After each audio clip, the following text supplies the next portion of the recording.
Snow fell cold on a bitter night. John was gone for the morning light. They blame Karen, but it don't sit right. Too many secrets hid from sight. Oh, the badge runs deep, the law runs thin. They stack the deck, but truth won't bend. The judge looks away, the truth gets drowned. Ain't no justice in Canton Town.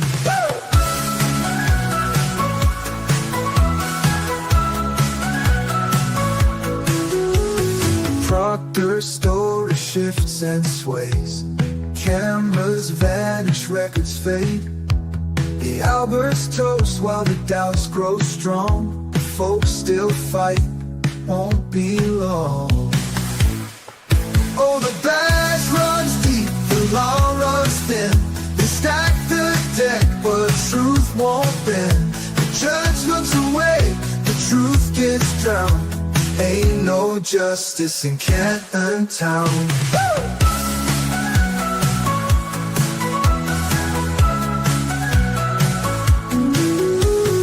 Proctor's story shifts and sways. Cameras vanish, records fade. The Alberts toast while the doubts grow strong. The folks still fight, won't be long.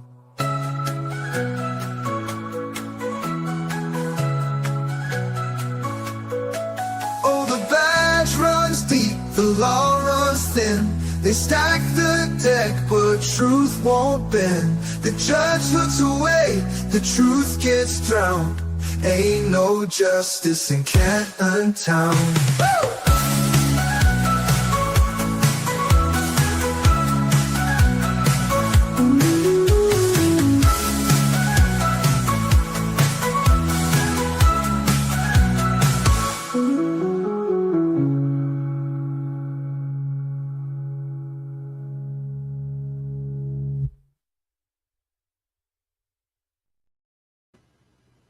Good morning, everybody.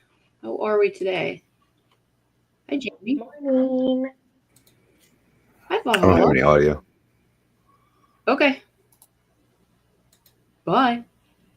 I figured he was having audio issues, and it is what it is, but hello, everybody. Baker is somewhere, I think, over the Atlantic at this point, right? I hope so. I hope so, too. 20 hours or something, he said. Ugh. I had to do 8, and I was dying. Well, yours was direct. Oh, I had a little bit layover in Amsterdam, but Amsterdam to Denmark was a short flight. Yeah. So. Yeah. Val will be back, and I think he's having audio issues. Hello, everybody. Oh. You ready for today? Oh my God. It is Monday, right? It feels like the Mondayest Monday. I know. But yeah, I'm ready. I hope they have some good witnesses today. Lucky was in the courtroom last week, so yeah, it was he's today. I said Lucky, that Devers person. Yeah, Kelly Deaver, not Denver. Yeah, not Denver. Hi, Helen. And Dr. Russell? Really? That would be great. She is? Oh, I miss her. Yeah, me too. She was the cutest. I agree. And, oh, my dogs are going nuts. That was my dog. Like, it's so weird to hear other people's dogs. I don't know. Like, my cat's over here stealing the spotlight, and my dogs are going nuts. The mosquito people are supposed to be coming here to spray. Like, my son didn't want to go to school. It is Monday. And you're here doing this for Baker. What a sweetheart. Yeah. Hi, little D.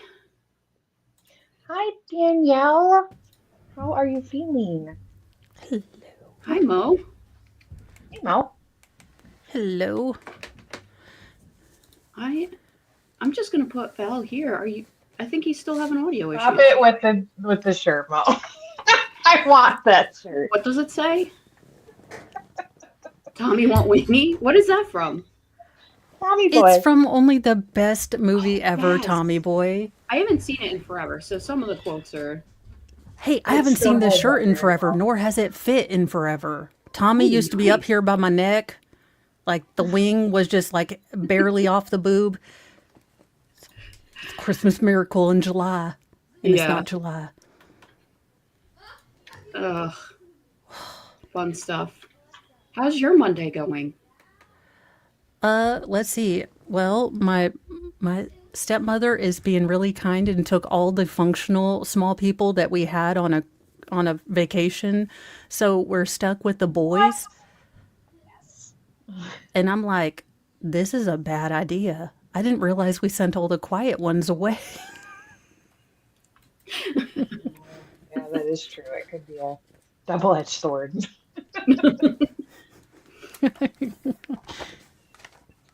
Well, it is. Yeah, like I said, it's Monday. We're just trying to get through the next hour here. We take it minute by minute. Hey, I understand. I'm over here. I cannot get warm, which you think would be ridiculous considering it is, cresting 80. Oh, Now, no. I think this is God getting back at me because, like, the one thing I never had to deal with as a woman was being cold. I was always hot-blooded, so I always laugh at my mom for ever being cold. So this is God getting back at me.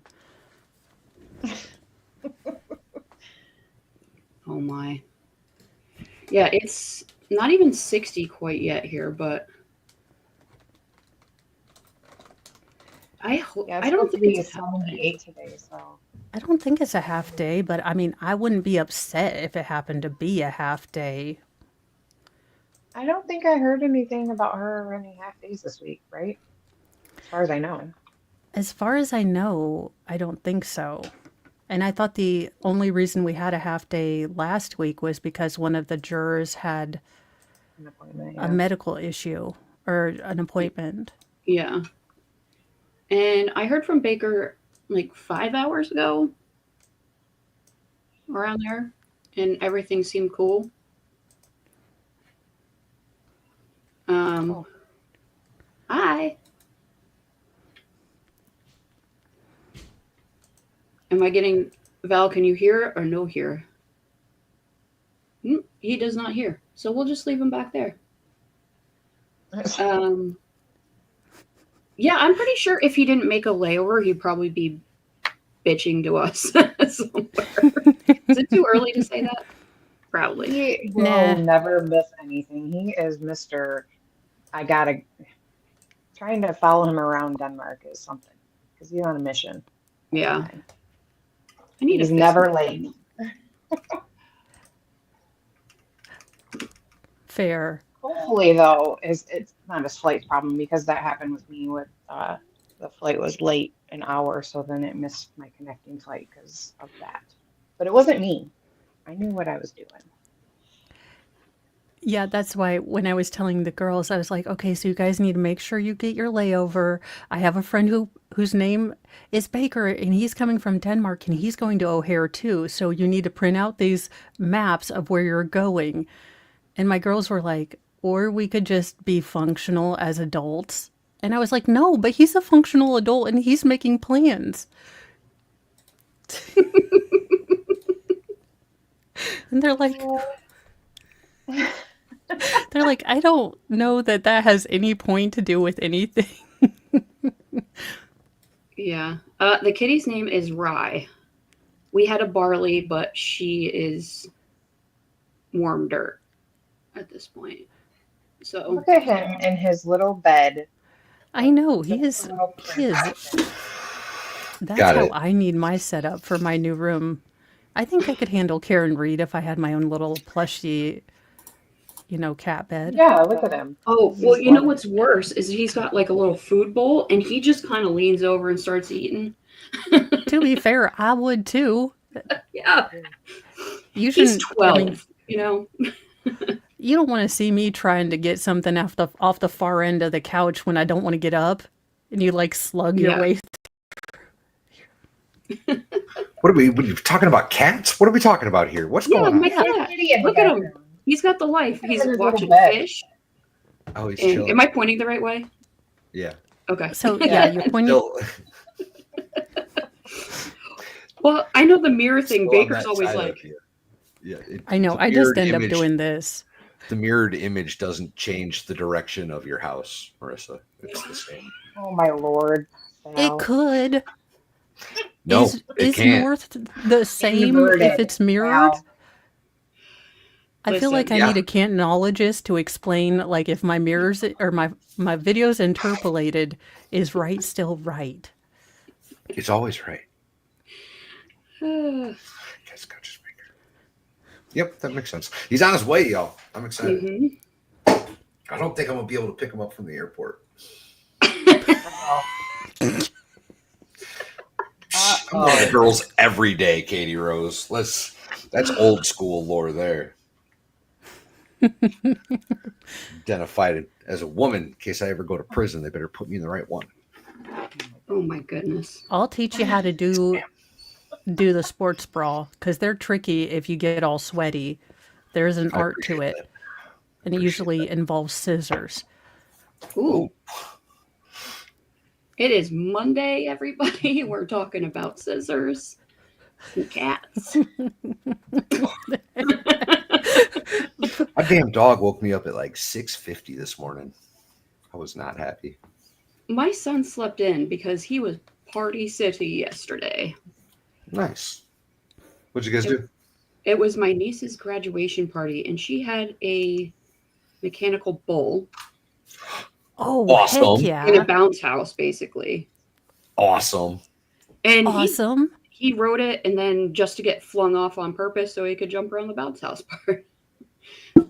The guy that was running it was really cool, though, about it. And even though he wasn't quite tall enough, he put it on the lowest setting. And Valhalla, the I'm party thinking next year, Dollywood, Yeah. inflatable mechanical bull. Yeah. I'm thinking maybe this year Dollywood. yeah. Can you get there on short notice? Wonder how Yeah. available those things are around here. And I I was know the experts already looking on Amazon right now. Well, if I trade in my stock and pixie sticks, we can rent the mechanical bull. Yeah. The stock and pixies. one.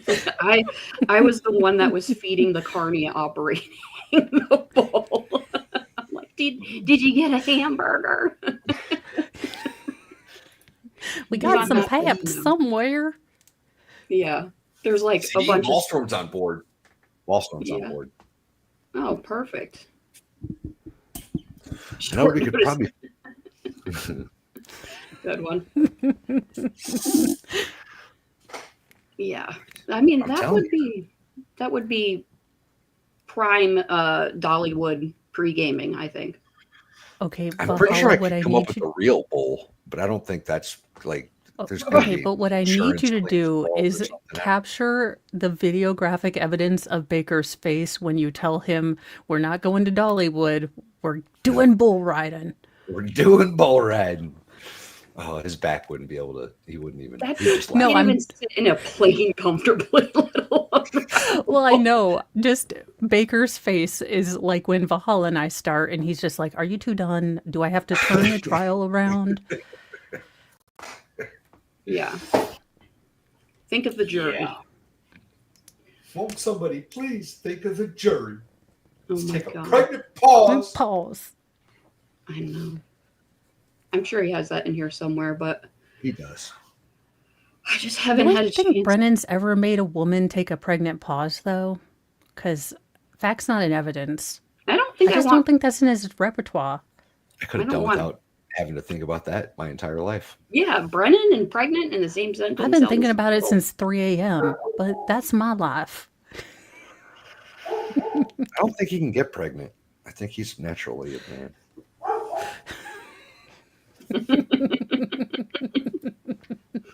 He's past his birthing years.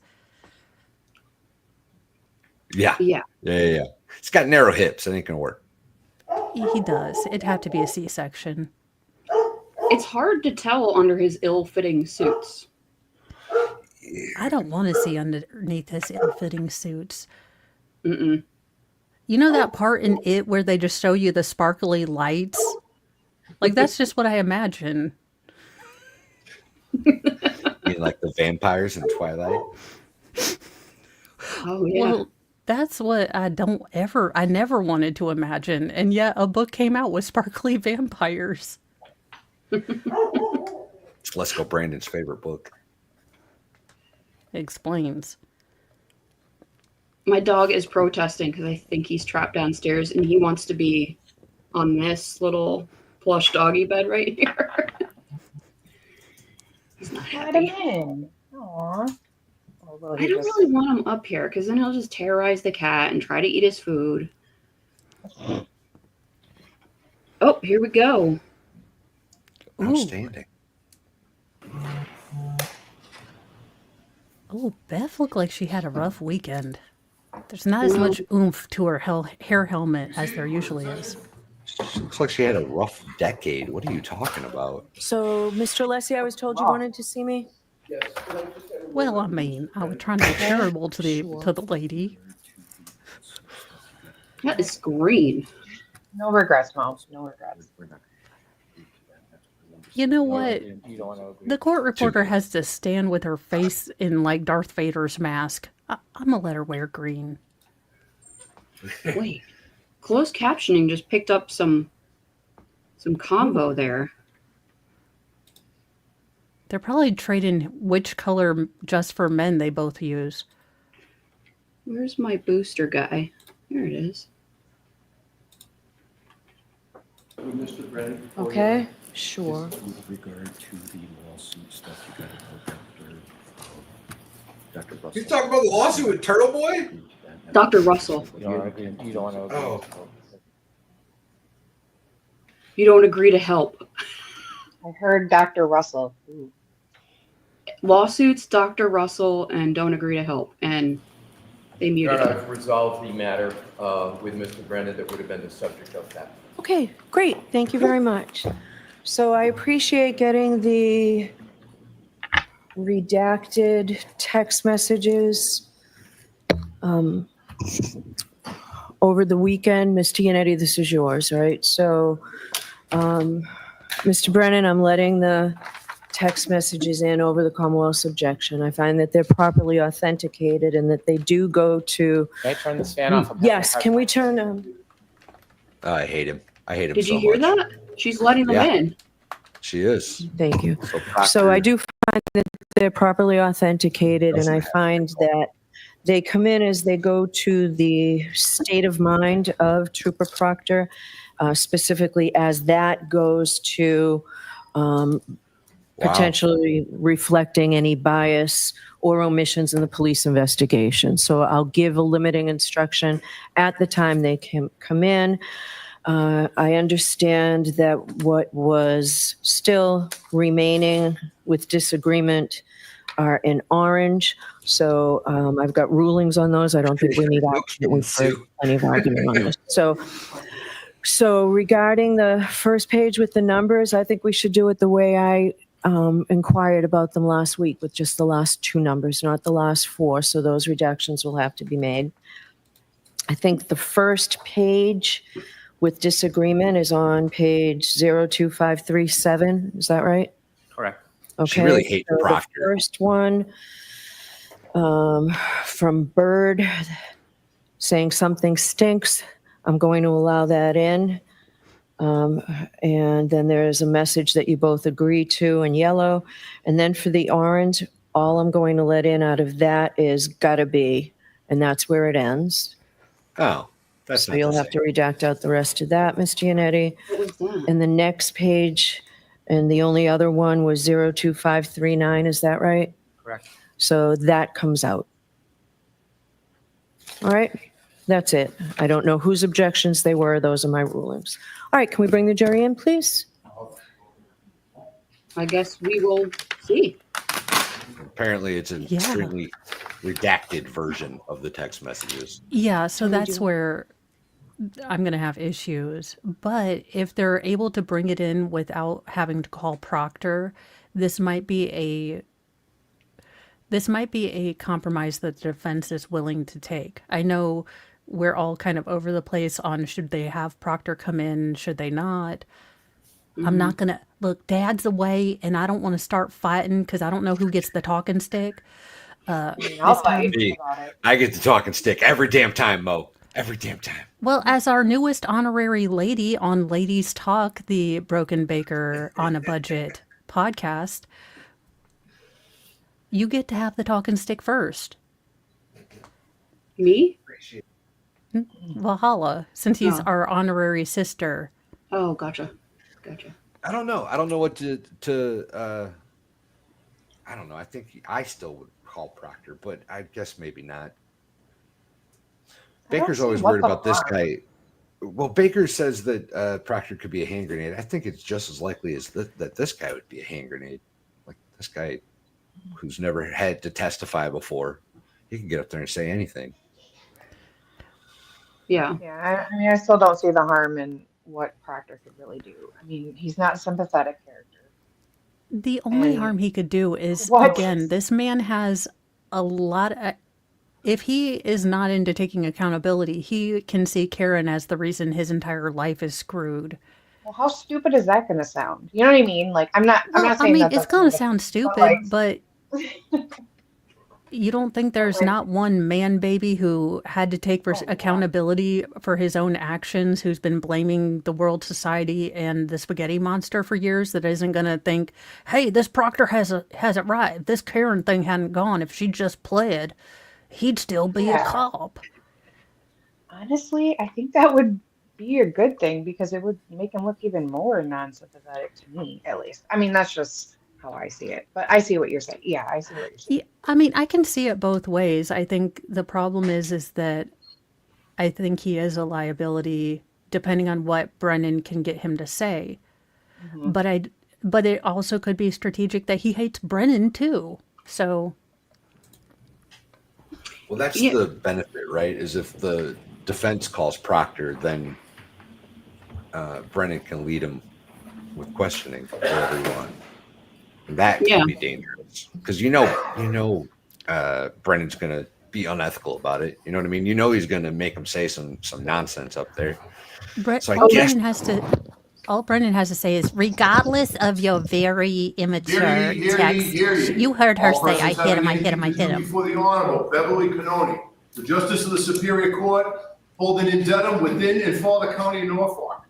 Draw near, give your attendance, and you shall be heard. God save the Commonwealth of Massachusetts. This court is in session. Please be seated. Did it say? So sound good like morning the again, counsel. Good morning, Ms. FTC, Reed. Good morning, jurors. I hope you had a nice weekend. I do have those questions I need to ask you. Is everyone able to follow my instructions and refrain? You know who Bev from reminds me of? discussing You know this when your mom was yelling at you, but then a phone call would come up and she'd be like, hi, how you doing? And I'm like, how did that voice come out of the woman who was like, if you don't clean your room? Mm-hmm. Yeah. I hear you there. Like, quit being nice to me in front of other people. Baker. Everyone said yes to that affirmatively. Were you also able to follow the instructions and refrain from doing any independent research or investigation into this case? Everyone said yes and nodded affirmatively. Did anyone happen to see, hear, or read anything about this case since we left last week? Everyone said no. All right, thank you very much. Ms. Gianetti? Thank you very much, Your Honor. The defense calls Jonathan D. Amandus. Dun dun dun. So is this the guy? Who is this? How I do this? Is this the friend? Is that the buddy, the construction guy? I was gonna say. Call him right away. Yeah, I think it is. I think that's his name.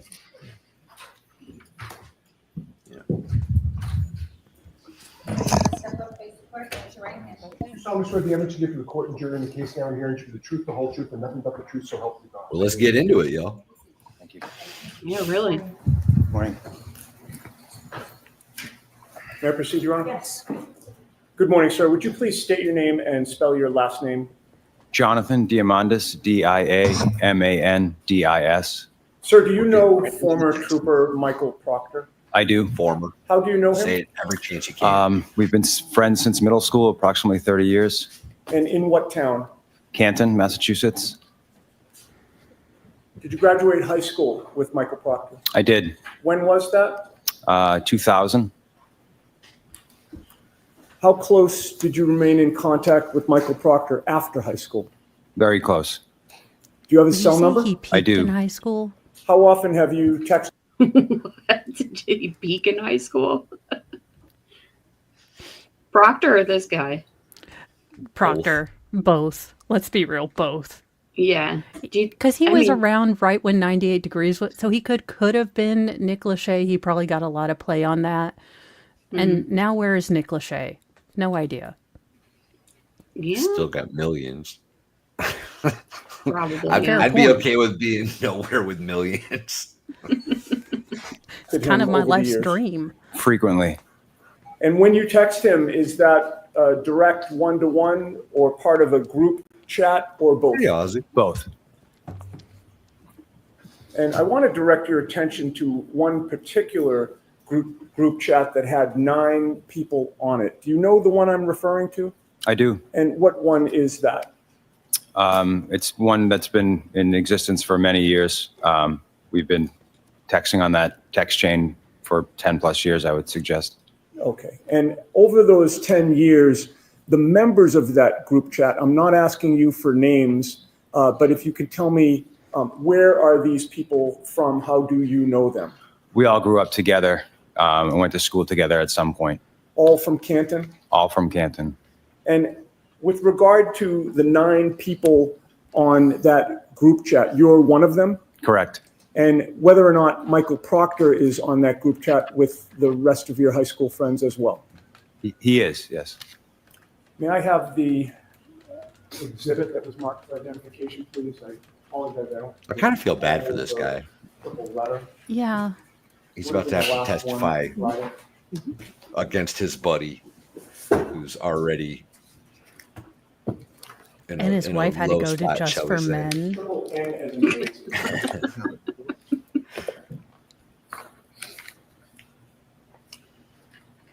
He's got like the lowest forehead I've ever seen. May I approach His head this comes for to the a purpose of point. getting Yes. this?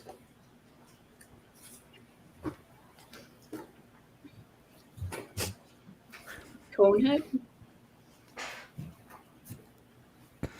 And I've handed you what has been marked No. triple N for identification. Do you recognize that, sir? I do.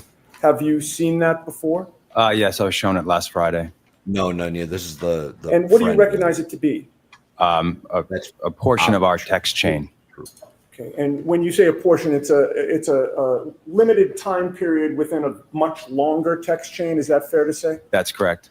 And with regard to how you're able to recognize it, I'd like to just ask you a few questions.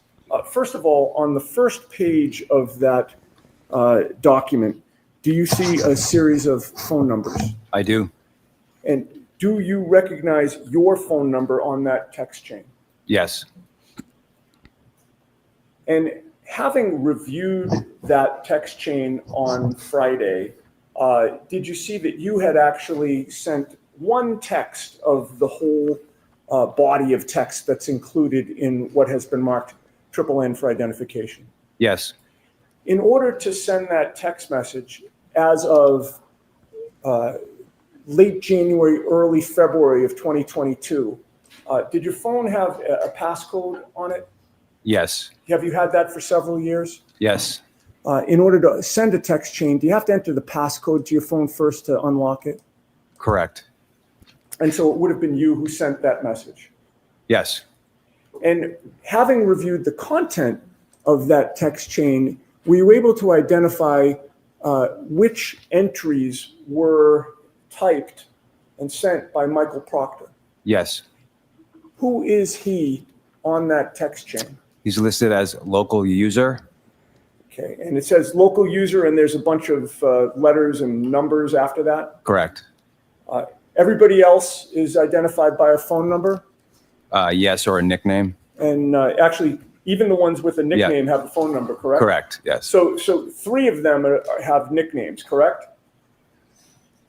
Yeah, I see 2 on the first page here. Do you see of the Oh, third on the bottom, yes, I see 3. So you see Yeah, 3 there. Yes, yes. And so of the 9, we have 3 nicknames with phone numbers, right? Mm-hmm, yes, We have 8 phone numbers total, right? yes, And 1 local user. correct, And you've testified the local user is Michael Proctor. correct. And having known Michael Proctor for as long as you have, does he have any nicknames? He does.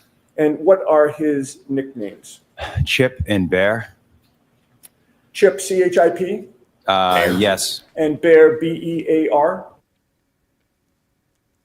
Bear? Bear.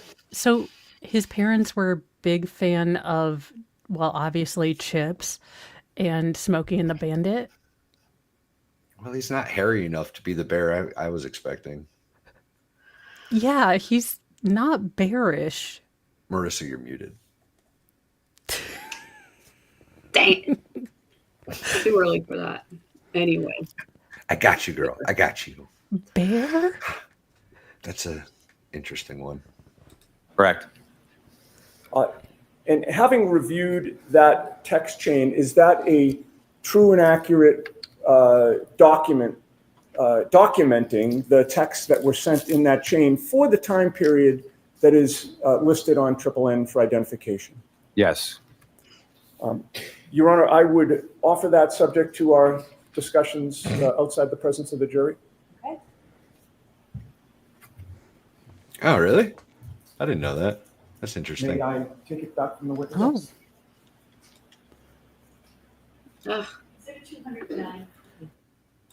damn it.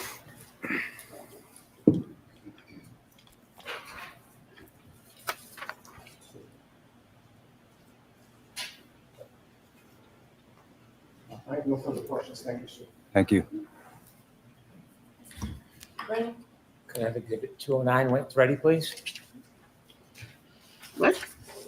Thank It you. was just so they could get the text messages in to the Who's going to read them? jury. Apparently nobody. Maybe Good morning, Proctor sir. still. Good morning. Have we met before? On Friday, I saw you. We didn't meet. You had been friends with Mr. Proctor for about 30 years. Yes, Are you still friends with him? I am. Are you still close with him? I am. You were on a text chain with Mr. Proctor over the years. Correct. Did that include other friends of yours and Mr. Proctor's? Did. The extent of that text chain, did it go back many, many years? Yes. Have you ever looked at any records that summarize some of that text chain? Yes. Did it note that there were over 38,000 texts in that group? I did notice the number, but it sounds accurate. When there is conversations in that group, do you always respond to the conversation? No. There's a particular section or segment of those 38,707 text messages that were shown to you. Did you see that document? I did. Are you familiar with it now that you've seen it? Now that I've seen it, yes. In that document, are there inappropriate comments that your friend Michael Proctor made about one of his investigations? So what if they brought him in to authenticate them, so Proctor couldn't say, "I don't remember this"? Yeah. That's what I'm thinking. I think Maybe that's it's exactly what they did. Yeah. Well, and Maybe it they're having also a could problem with be, them. it could also be that they have, the ones with they've sort of been able to skirt around what he said to the other officers by Mr. Buchanan being like, yeah, I acknowledged it with a thumbs up, like everyone acknowledges stuff. Actually, Mr. Mo had to stop. He's like, if you don't stop thumbs upping every one of my text. I was like, I was just acknowledging it. And he's like, I know this is from your stupid trial. Stop. When YouTube spills into annoying the spouse. This case here. It was. In those inappropriate comments, did other people on that text chain, not you, comment or respond to Mr. Proctor? Yes. In that text chain where Mr. Proctor made inappropriate comments, you did not respond to any of those inappropriate comments, did you? Correct. Who cares? You're on the text chain at a point later on in conversations, but not relevant to the inappropriate comments. Correct. Did you know that Mr. Proctor was fired by the Massachusetts State Police because of his He's inappropriate trying to get comments? ahead of it a little bit. He's trying to get ahead of it. He wasn't fired due to his inappropriate comments, That was was he? a part of it. It was a I think part a of it. part of it. It was But bias. There were a bunch of Improper parts investigation. of it. But yeah, I think it was bias, but these kind of are part of the bias, right? Well, yeah, like all that stuff coming out, accumulated. Who's Huh. that? Who's that family TikToker lady that got arrested? Oh, that's a lot of them. Well, Yeah. it was something about her kids. She had the woman move in with her, and like the husband moved out. Ruby Frankie? Yeah. The girl in the back left kind of looks like her in the eyes. Oh. Well, because we can only see her eyes fall. 'Cause she's Look, kind though, of, it looks like her. That's what I thought it was for a minute. I was like, wait a minute, I that don't girl's still in remember what she prison. looks like. it's very, yeah, I thought you were going a completely different direction. I thought we were My going to bad. talk about the lady in the blue. And I was like, yeah, she's smoking hot. Did you see Paul's face? He's like shaking his hand. Ew. Oh, Paul. Everybody just Don't you dirty look at our looks this Mr. poor Wolf guy. like that. We get What to are you make fun getting of our mad at? Mr. Wolf. He's the tech guy. Leave him alone. Yeah. God. He's ours. I'm We pretty get to sure make he's fun of him. He's question and our answer. little brother. Just You mad don't get. because he loves Proctor. He thinks Proctor's Oh, Miss Little, that hair every day. Why? I think it's better this way than the mullet. Yeah, it's just the really streaky, chunky streaks. Sir, do you know if Mr. Proctor was fired from the Massachusetts State Police? I do. Did he tell you why? It was in connection to this case. I believe it was based on his text messages that were sent to us. Based on these comments that are an exhibit? Not Correct. just those. Did you at any time ever defend or endorse these comments? I did not. Did Who you ever cared? encourage him in his comments? I did not. That's not up. It's Yeah, bro. irrelevant. Yes. Handed you exhibit 209? He's trying to make it Thank you. okay. I mean, let this guy save face, but it doesn't matter. Like, he still said them. Yeah. Who cares what I- this guy thought of it? Yeah, he's not a police officer and doing a case. Right. Stupid argument. He's got to try to do something, I guess. Well, On the yeah, I first get what- page, ending in the numbers 27, there's a fuller number, but I'll just use the last two numbers. Bottom right, 27. Brennan's going to try to make him. Is there a number of redacted phone numbers? I'm sorry. On the first page, on the bottom of the page. If you look to the bottom right of the page, there's a number on it? Oh, yes. And then it's blacked out next to it. Yes. Yes. The last two numbers, is it 27? Yes, it is. When you look at that first page, does it have a number of redacted phone numbers of different people? I don't see anything redacted. The top box, are there numbers? There Phone are numbers, yes. Are they partially blacked out? No, the display names, it just lists phone numbers. Okay. Are Uh-huh. those numbers you recognize as the group of friends, including Michael Proctor? They are. As you read down that first box and go down to number of messages, do you see that? Oh, yes. Is it 38,707? Yes. Is that for a time period between October 18th, 2021 and August 31st, 2022? Yes. I'd like you Holy to text look bomb. at the third text message that begins with Chip. Without saying who it is, do you recognize that as one of the people in the group? I do. And what did the person write? Chip, name of that BPD cop. And at the time this conversation was happening, were you part of this immediate conversation? I was not. Turn the page. Bottom right number is ending in 28. Do you see that page? Yes. Okay. Instead So of a he's gonna name, try to there's a make 'em get local read in? user with an ID. Is that Mr. Proctor's? Clearly he Yes, won it is. the objection. Does he respond to Chip, name of that BPD cop? He does. What does he say? John O'Keefe. What is the next question from somebody in the group? How old? And what does Mr. Proctor respond? He took custody of his sister's kids. The next one? She died of cancer, and the father Who cares? overdosed on her I mean, grave. we care, but And then one of the group So I sends a see message. what What do they Brennan's say? doing here. Oh man, that's rough. You know, yes, Mr. Proctor spoke out of turn, but he was so incredibly hurt that a fellow brother in blue who had taken in his, sister's kids, he was intemperate in his thoughts because he was just so angry for justice and nudes. and nudes. Two, Yeah. two things can be true at once. Mm-hmm. And what's Mr. Proctor's response? Mid-40s. Does somebody in the group then post a Facebook posting? Yes, Do you know what that's about? I do not. You can turn the page ending bottom right 29. Yes, Somebody in the group ask another question. yes. What do they say? What's that? Don't have the book anymore. If you could just speak up just a little so it's hard to hear with the fan on, not your Sure. fault. What's that? Don't have the book anymore. How does Mr. Proctor respond? This one is a nightmare. Forget about the kids. That's awful. And then I'd like you to go down to Mr. Proctor's next comment. But all the powers that be want answer ASAP.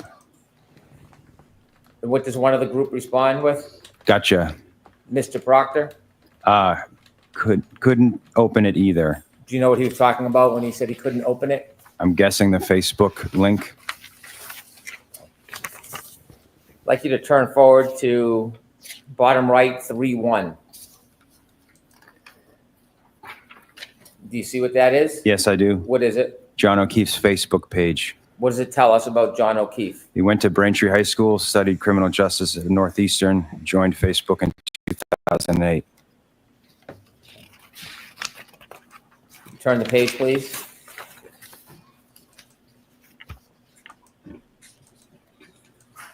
The first line from Bird, and I'll note this is January 29, 2022 at 10:56:39 p.m. Did I read that accurately?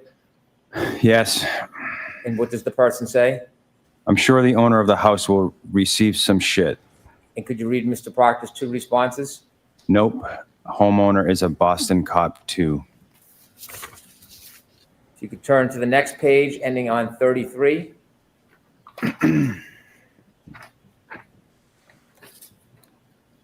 This is January 29th, 2022 at 10:57:21 p.m. Could you read Mr. Proctor's two comments? She waffled him. I looked at his body at the hospital. And one of the group asks a question. She waffled him in quotation marks. And how does he respond? He was banged up. Somebody in the group asks another question. What do they ask? I thought he was drunk. Did he get beat up? And Mr. Proctor's response? Nope. Turn to the next page ending in 34. This is at around 10:58:06 p.m. running through 10:59 p.m. Another question from the group. What did they ask? So the owner of the house was a woman cop that beat him. And Mr. Proctor's two responses. That's what I initially thought after talking to Canton paramedic. Then I saw the guy. One of the group asks further down, what does...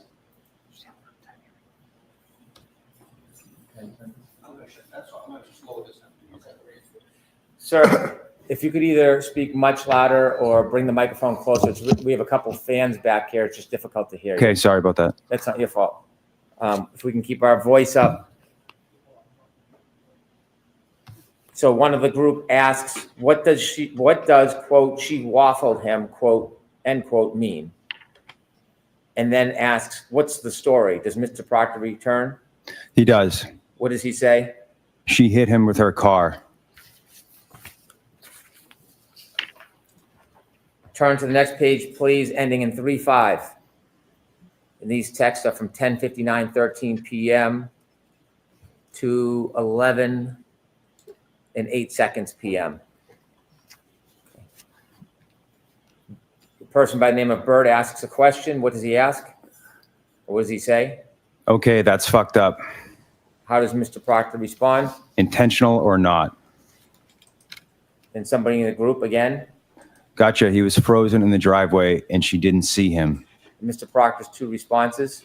That's another animal we won't be able to prove. And the next one?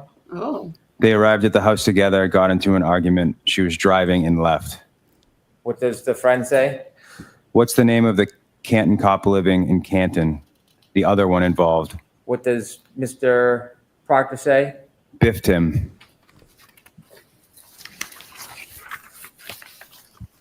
Turn to the next page, ending in 3-6. These run from January 29, 2022, 11 p.m. and 11 seconds to January 29, 2022, 11 p.m., 39 seconds. The first comment by somebody in the group. The BPD have any jurisdiction here because it was their own? And then if you could look where there's a comment from Whitey at 11 p.m., 27 seconds. Liz has got the blueprint. Liz has got the blueprint. Do you know who Liz is? No. Okay. And what's the next comment by Mr. Proctor? Sister, right? Nah, Cat. Or It's his the wife? total opposite. They have to rescue themselves. Would it mean Recuse themselves, excuse me. His wife. Recuse themselves? Yes. Yeah, Liz is his wife? Elizabeth Proctor is his wife, yeah. Or, yeah, and then Courtney's his sister, right? Courtney is his sister, yes. And then, okay, so back up. There's like, did you hear the part where he's like, that's going to be difficult to prove? Yeah. We'll never, or we won't be able to prove it or something. Yeah.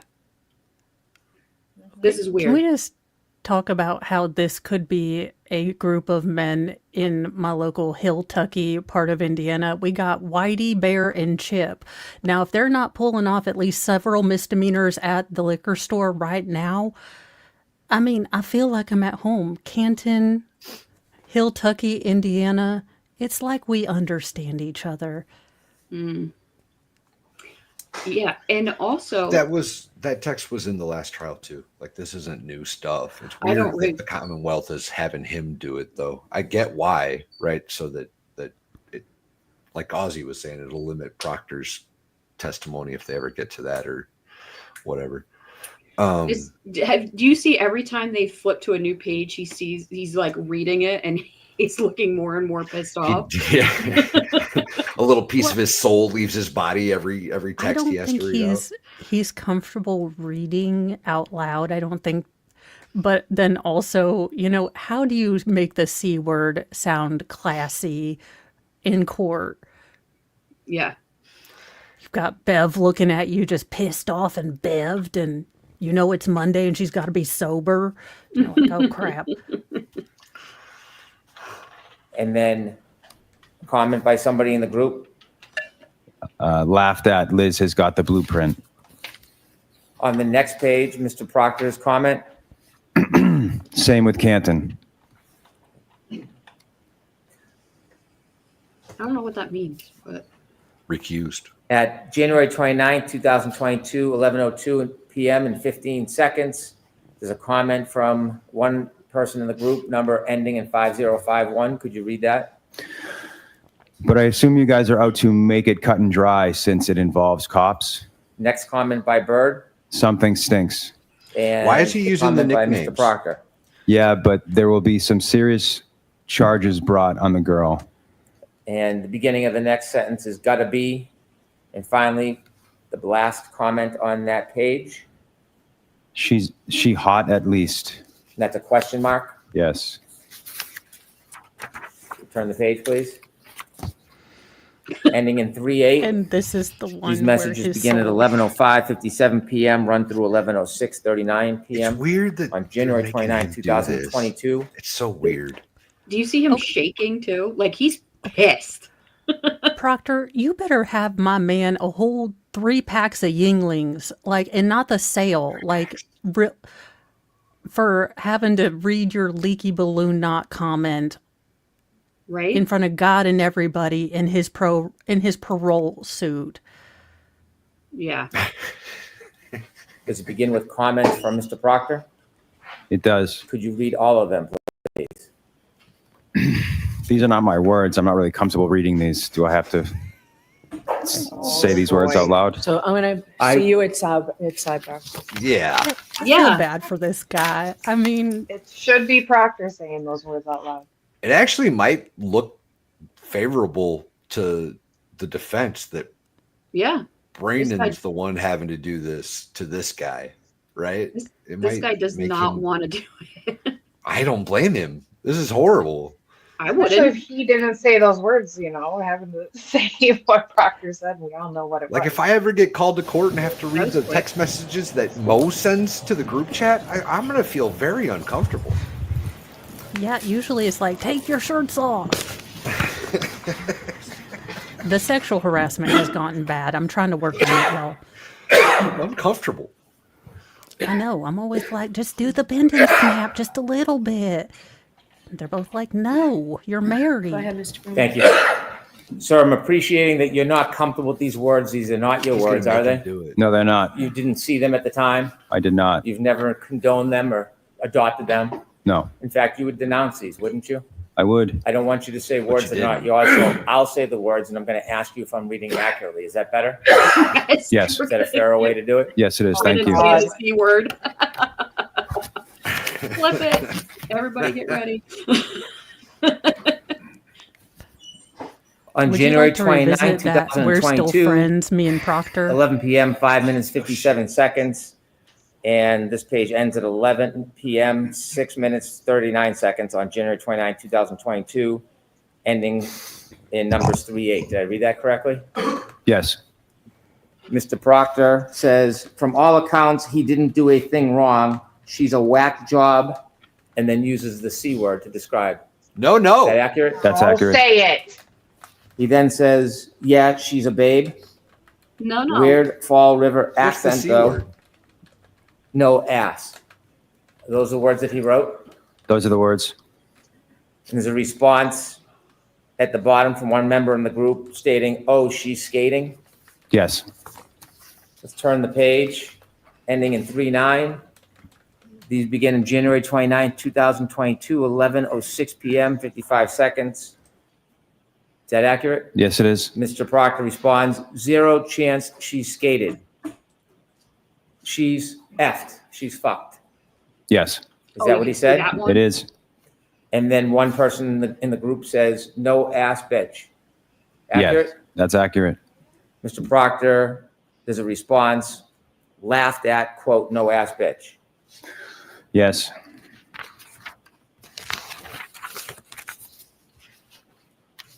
Exactly.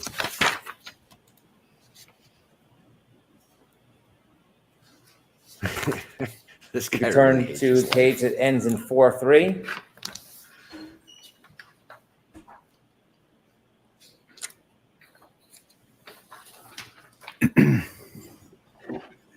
You ready? Yes. Somebody in the group says, is that chick a smoke? And then the same person follows up with a question mark. Accurate? Accurate. Mr. Proctor responds, E-H. Yes. Nut bag, as my chief would say. Yes. She's got a leaky balloon knot. Yes. Leaks poo.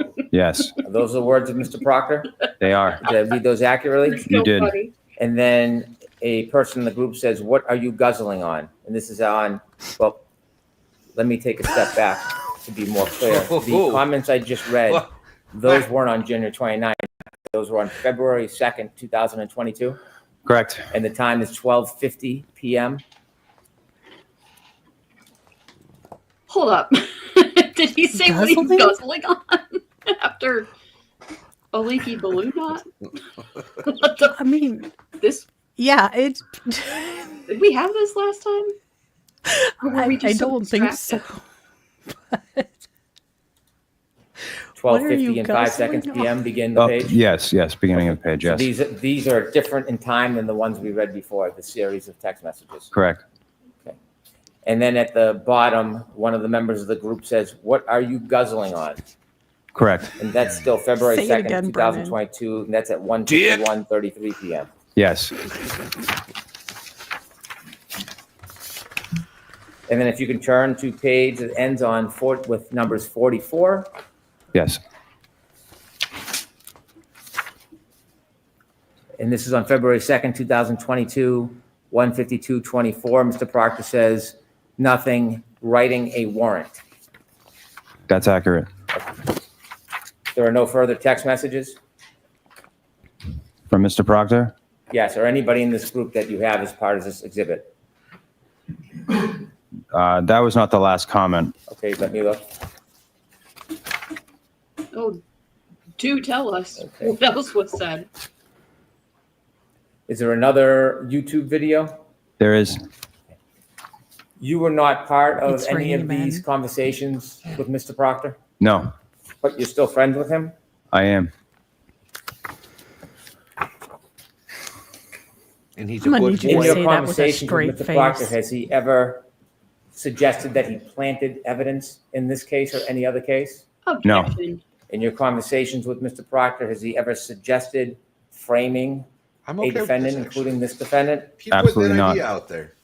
In all your conversations with Mr. Proctor, has he ever suggested tampering with evidence in this case or in any other case? No, absolutely not. And Mr. Proctor was fired? He was. Thank you. I have no further questions. Yeah, after the first trial. After.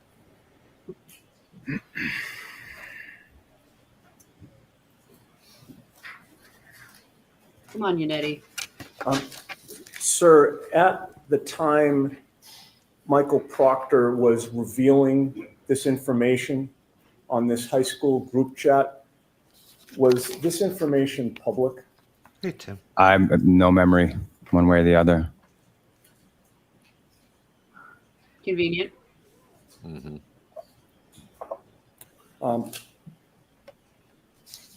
At the time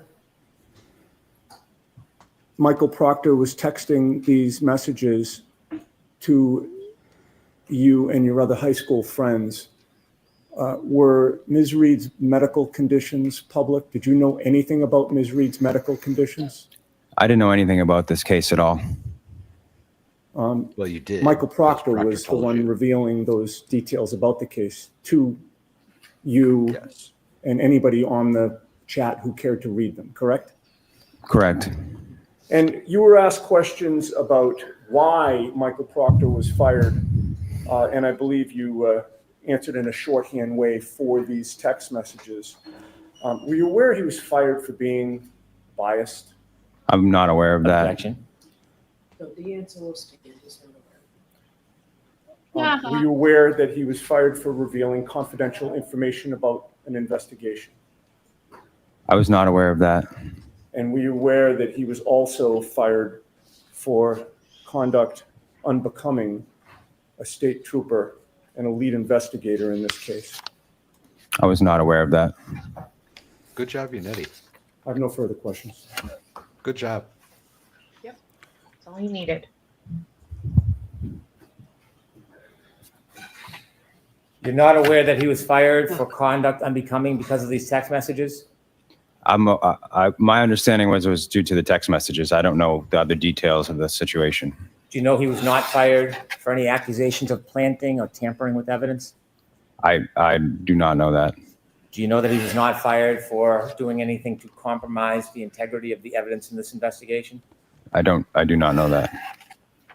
Well, All right. So, sir, I am going to let you step down. And then, folks, I have an instruction for you that I should have read at the time that text messages came in. You can leave them right with Madam Court Reporter. Thank you. And you're all set. Thank you. I'm going to run out of the courtroom. Go down to his local bar. And All not right, wait so till I've next told you week. folks previously, but I've got an additional instruction here. Before, and I think so you know this, and you'll hear it at the end of the case as well. Before you consider any electronic communication in your deliberations, you must first find that it is more likely true than not that the person who authored or created or transmitted the communication was in fact the person alleged. And here we've heard it be Michael Proctor and high school friends, the testimony was, I believe. If you do not find it is more likely true than not that the person Middle school, alleged to have details. created or sent these messages, then you may not consider the electronic communication in deciding this case. And also here, this text message chain was not being admitted for the truth of what's in the chain, but solely for the limited purpose of weighing the text as they go to Michael Proctor's state of mind. And more specifically, whether or not that state of mind reflects any bias or omissions in the police investigations. So, all right, is there another witness this morning? Okay, Yes. Is there? Kelly Dever to join us, please. okay. Oh, Officer Kelly Dever. here we go. Here's Oh, what this is about. so the other day I was thinking about it, right? You notice how Brennan's got all these typos in the names and shit? Yeah. What if he's doing this on purpose to hide the fact that there were so many mistakes, quote unquote, in the police reporting in the beginning? 32 Fairview, whatever the hell else they got wrong in there. They kept putting the misspelling of the names for But the the people that jury were in the doesn't house. see that. Yeah. So, I mean, I don't. But if he gets ahead of it, right? Like I'm sure if at some point they're going to bring that up, if they haven't Well, yet, I guess they haven't this trial. In the But, like, last trial, didn't they bring up all the times that Proctor had mistyped or typoed the time? I mean, so I don't I don't know. recall. Yeah, I think he's just dumb and doesn't proofread. That could be. That could be.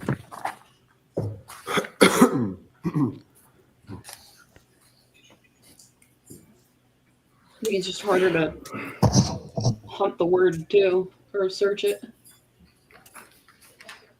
But everybody knows how he spells things.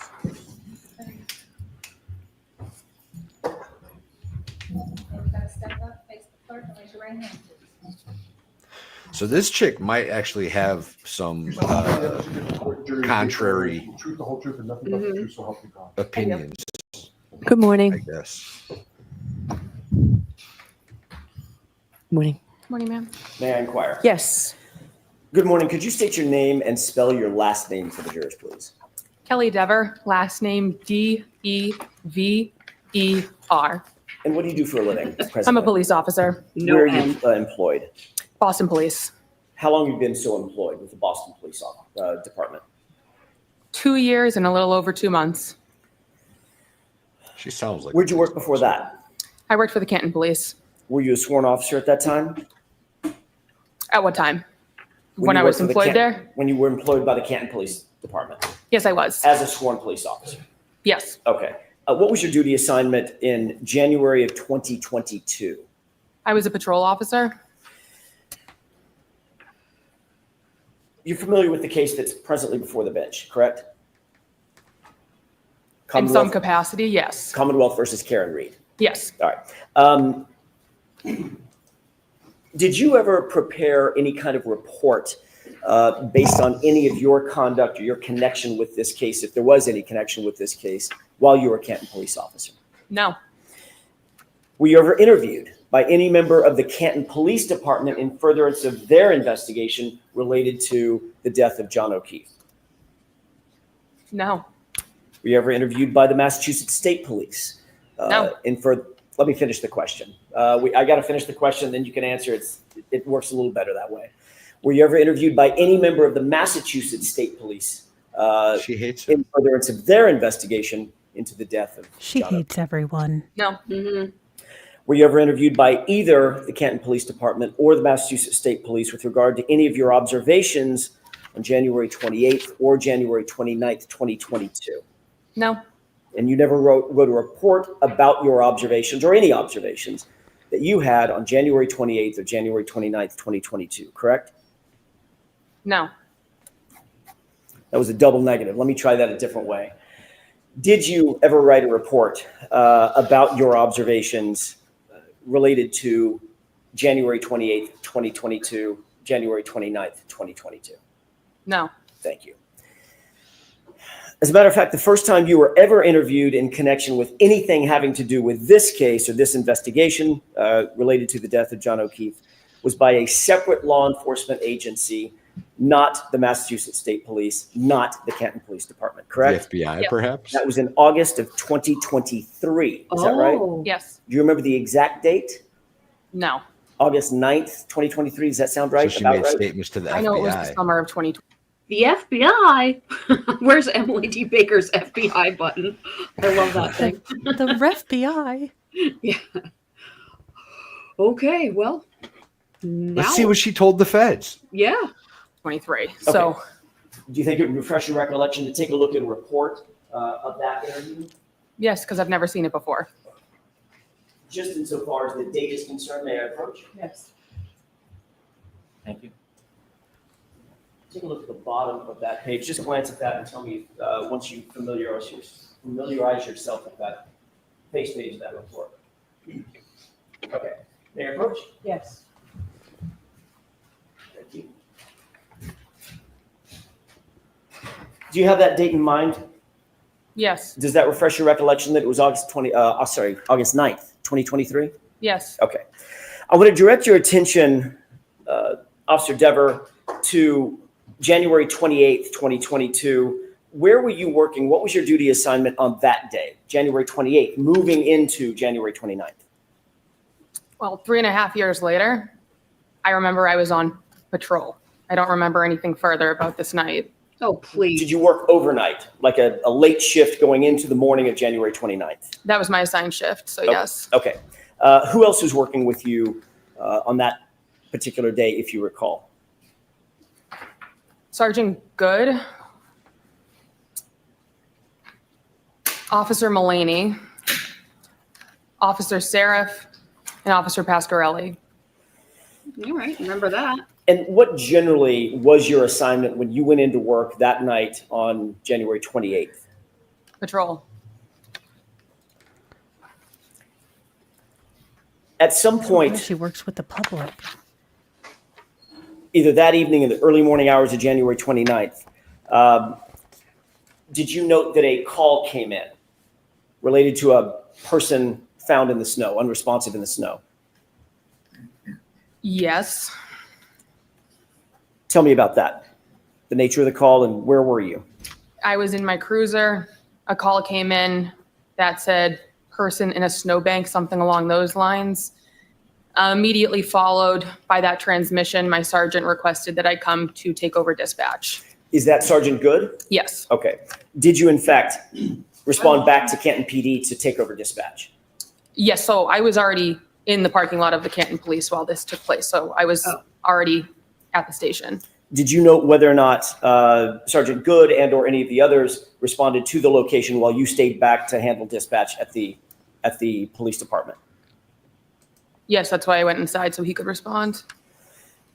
Were you aware that Sergeant Good, did you have any knowledge at that time that Sergeant Good was familiar with or knew who Brian Albert was? Objection. Sustained. Did you know who Brian Albert was at No. that time? No. Do you now? At least Because of familiar this with the name? case, yes. I spoke over you. I'm so sorry. Based on this case, are you familiar with the name? The name, yes. Did you know Kevin Albert? No. Oh, the detective Kevin Albert. Yes, I did. Correct. How did you know Kevin Albert? He was a detective for the Canton Police. Were you aware of his relationship to Brian Albert at that time? No. Are you now aware of his relationship with Brian Albert? Yes, from the media. And what is that relationship as you know it? Sustained. Did you know Brian Higgins at that time? Yes, in passing. I'm not asking if you're social He was friends. an ATS asking if you knew agent who he at the was. station. Everybody knew. Yes. How'd you know who Brian Higgins was? He had an office in the Canton Police. Was he a sworn police officer? Not for us. Was he a sworn federal agent? Yes. Worked for ATF? Yes. Okay. She doesn't know what she's How like. long had you known and been familiar like with oddly Brian Higgins? Say, for hostile. instance, by sight. Yeah, like she's It's gonna. like a super passive aggressive about it. But She she's- has it's not strange. lived long enough to use this much C word with impunity. Like, ma'am, Charm.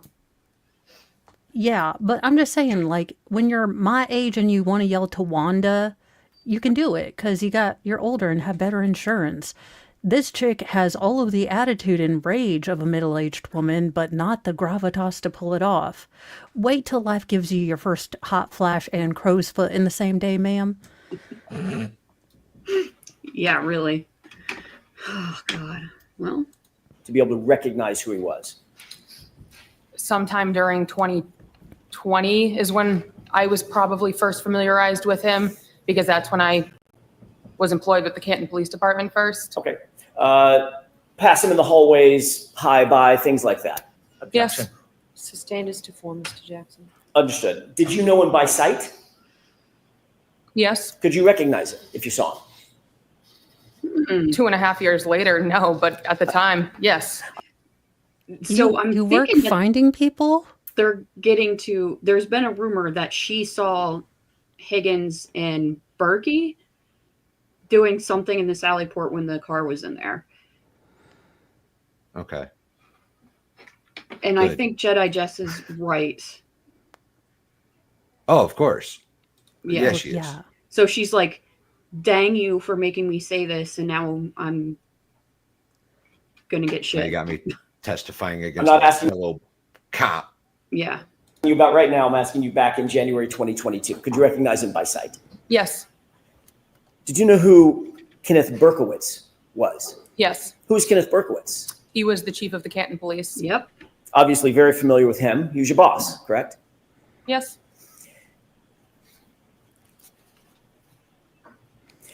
When Sergeant Good instructed you to take over dispatch, explain what that meant. It meant I walked inside and I sat down in a dispatch room. Describe the dispatch room. What did that array look like? There was chairs and computers. Monitors? Yes. So glad Does she the works with the dispatch public area and also has a have monitors weapon. of internal? What was that? I said, I'm so glad she works with the public and has a weapon. This I makes know. me feel safe. Yeah. Also a little scare-roused, if I'm honest. Yeah. She's really snarky for no reason right now. I mean, she Yes. reminds me of a young Does the me. dispatch area also have monitors of internal security camera footage? I know there was camera screens, but I don't know if they were on TVs or computers or where in Oh. dispatch they were. I don't recollect where they were or how they would be accessed. They were in the room somewhere. I can't be more specific. I don't remember. But you do recall seeing that there were monitors that were showing different views of internal security camera footage Like the Sally of Canton Port? PD, correct? The specifics, no. Were there? Yes. I don't know what you mean by specifics. I'm asking you, were there monitors that you could look at that showed security camera footage from inside Canton PD, different areas, hallways, corridors, offices, the Sally Port, for instance? Bingo. So 2.5 years since I've. You keep She's saying trying 2.5 to years later. She's trying to deny a question that hasn't been asked yet. Sure. Yeah. She's trying to not say it. Like, She's trying to get ahead of him and deny that she remembers anything about it. I But don't that's not what he's remember. asking. He hasn't got there yet, lady. Slow down. Mhm. It's been years since I've been in that room. They were somewhere in the room. Where cameras were in the Canton Police Department, I don't recall. The media's provided me information since this case took place, and I can't speak on what's my recollection and what's been media provided. There are cameras. I don't know where on my memory So, where they are. so has the media informed you that there were internal security Objection. monitors at the dispatch location? So the objection is sustained. Next question. What do you recall from the dispatch room, as you put it? What do you recall being there in terms of monitors? She's going to weasel through this. I remember there was a computer screen that had information about current calls, and then there was a 911 screen next to that. Those are the two computers that I would been positioned in front of during this time. I don't think anybody got to her. She just knows what's going on. She's not as She's- dumb Looks as like she she's looks. gonna cry. She's a cop in the Boston area. She's a Boston cop. Like she knows what this is going to do to her career. As a dispatch officer, by the way, you were a sworn officer at Yes. that time, correct? Uniform, badge, gun, the whole works, right? Yes.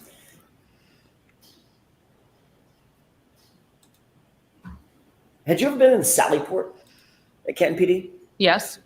What's the Sallyport? A Sallyport is a garage, essentially. Okay. A garage? You're aware that the Sallyport garage had a camera, a security camera? It would make sense because that's where we bring prisoners to drop them off. Well, more than just makes sense. I'm asking you, do you recall that it had cameras that serviced the Sallyport garage? Security cameras. It's where we brought prisoners, so there would be cameras, yes. Okay, you're saying there would be cameras. I'm asking you, were there cameras? She's breathing. According to the media, yes. I've seen the footage, so yes, there were cameras. All right, so hold on. So I'm going to strike that, officer. You have to answer the question based on your own independent knowledge. Okay? And if you don't have them, tell us. But you can't reference what you know from the media. Please. All right. There were cameras in the Sallyport. Thank you. Officer! Holy. Midol, ma'am. Take one. Miss Or Deborah. 5. Do you want to be here today?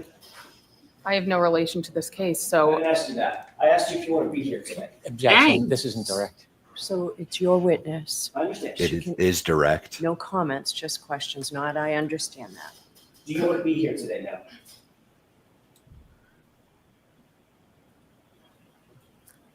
I am put on the stand in a murder What trial. is happening I right don't now? know why I'm here.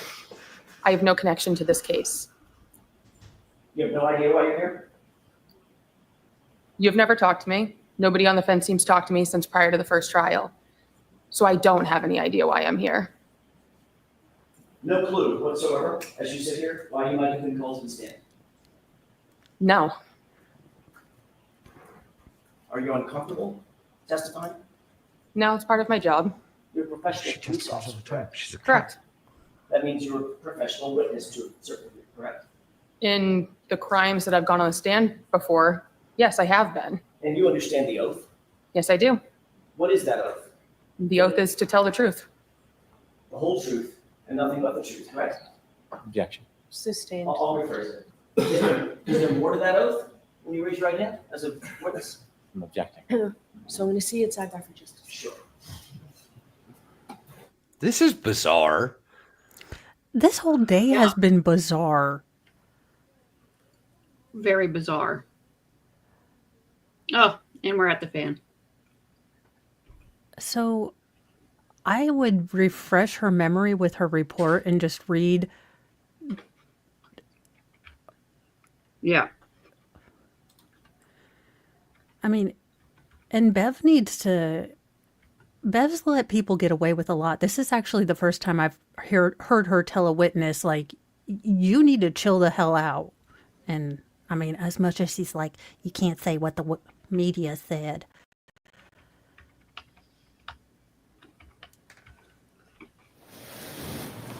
We're coming back. There we are.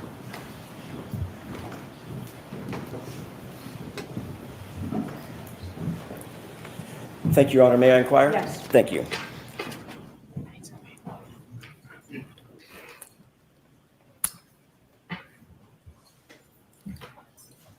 One of the cameras, one of the monitors that you had access to back on January 29th did show the footage from, or did it show the footage from that, one of the other Sallyport garage cameras?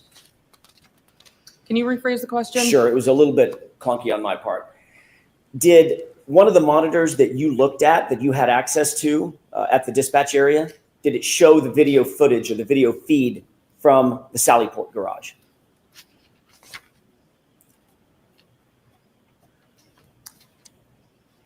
So I already said I don't remember where in dispatch the screen with the cameras was, there was a camera in the sally port. So if I'm going to make the assumption, then yes, of course. But now that's an assumption. I'm not asking you for an assumption, ma'am. I'm asking you, did one of the feeds, now we're talking about the camera, the other side of the camera is the feed. Lady, don't get yourself Do fired you too. recall whether or not there was footage that you could see on a monitor in the dispatch area that showed the sally port?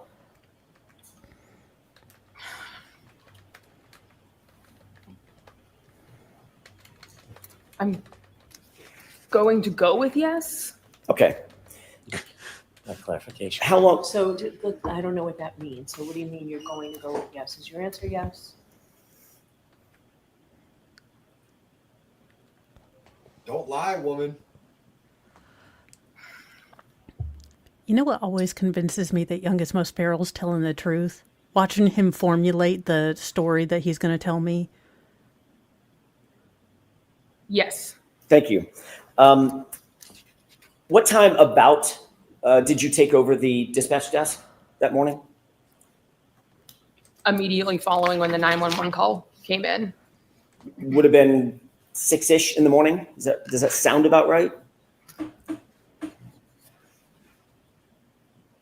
Sometime I would say towards the later of my shift, but it was the middle of winter and dark out. So I don't know if it was 4, 5, 6. Understood. But it was still dark out. Yes.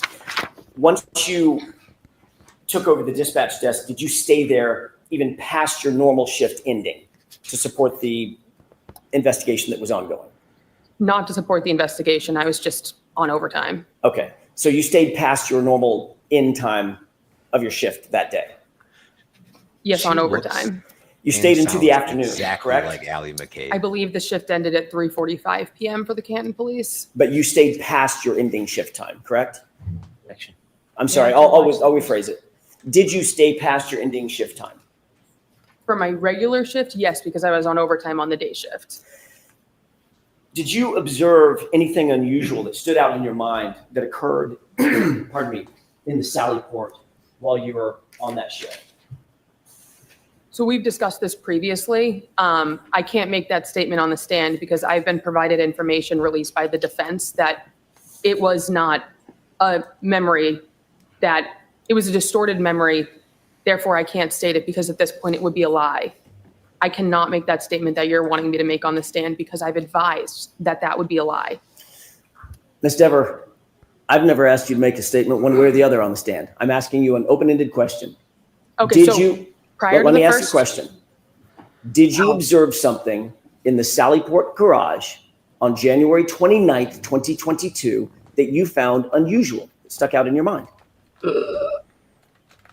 given factual information that makes it so I know I did not, no.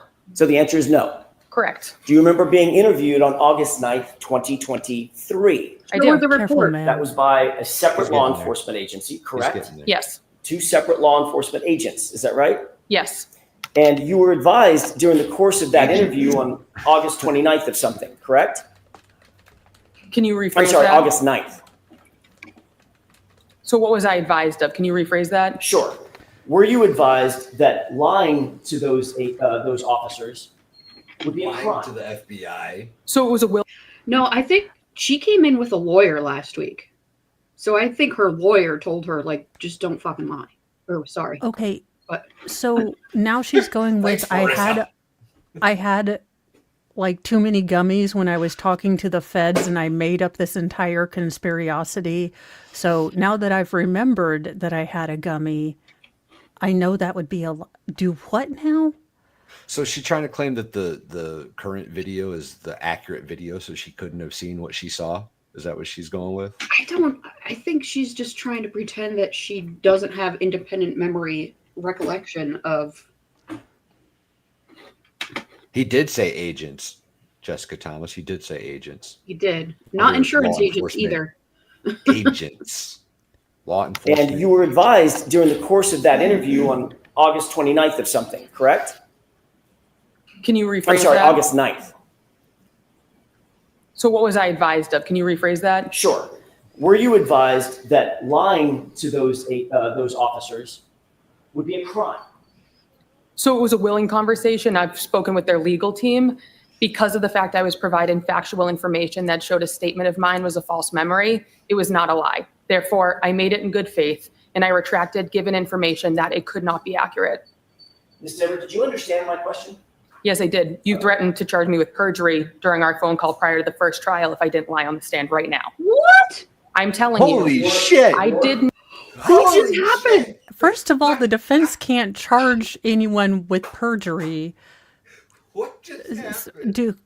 I guess we now understand why she has a hate boner for Jackson, though. Yeah. Not see anything. Factually, I've been provided evidence by a timeline that it is not correct. Ms. Dever, my question was this. Were you advised that it was a crime to lie to those law enforcement agents? Yes or no? No. They never We're not told you. They told. never admonished you that it would be a crime to lie to them? Objection. Sustained as to form, Mr. Jackson. Sure. Did they advise you of anything? Any consequences of lying to them? So we had a willing That's conversation. yes or no? I don't recall. So, okay, there's You're your so answer. full of shit. You don't recall if they advised you of anything? No, because it Okay, wasn't. As a trained law enforcement agent. Go ahead and ask a question, but both of you only one at a time, okay? As a trained law enforcement officer, are you aware that it's a crime to lie to certain other law enforcement agents? I can When you have almost intent to lie, guarantee yes. you that when the FBI speaks to this woman, a police officer, they're going to advise her of everything properly. They're going to tell her that it's a crime and that being a police officer, it would be a bigger deal even than a regular civilian. Like they absolutely advised her that it was a crime. Poor to lie. Baker, because Valhalla's going to meet him at the airport and he's going to be like, what happened today? And he's going to be like, dude, you're not going to believe it. Mm-hmm. And Baker's going to be like, stop lying. Who said the F word and why am I now demonetized? So you knew that when you spoke to these law enforcement officers, correct? Yes. This is the theme too, you guys. I don't know if anybody else has caught this. Everybody that's been caught lying to the FBI makes it Did a you point tell to- these law to enforcement say officers that they weren't that you- intending to, right? That wasn't the intention. Jen McCabe did it. Carrie Roberts did it. Now this chick's doing it. Yeah. Yeah, I think Brennan totally. Somebody told her something. Or coached her. Either that or she doesn't want any of this. She got herself away from Canton and she's like. But the amount of time it takes her to answer things, and when you can see her actively like choosing her, that doesn't inspire confidence. I don't believe her when she says she doesn't remember. I don't believe her. And now she's got like, she went into a fugue state in Canton, which I could understand, but okay. Officers, correct? Yes.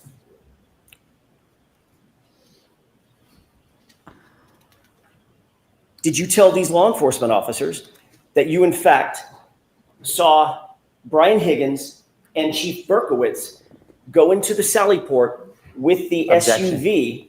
May I finish my question? He can finish this question. Go ahead.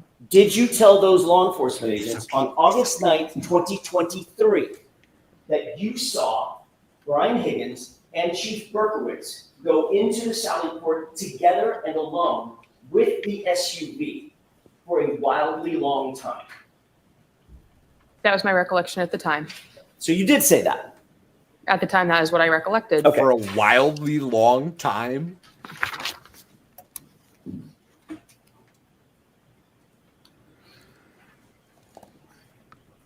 God, ask another question. Let it sit. No. Let it sit. But then Did you indicate that you noted? She withdrew that, though. Why? Let me have just a moment, Your Honor. Sure.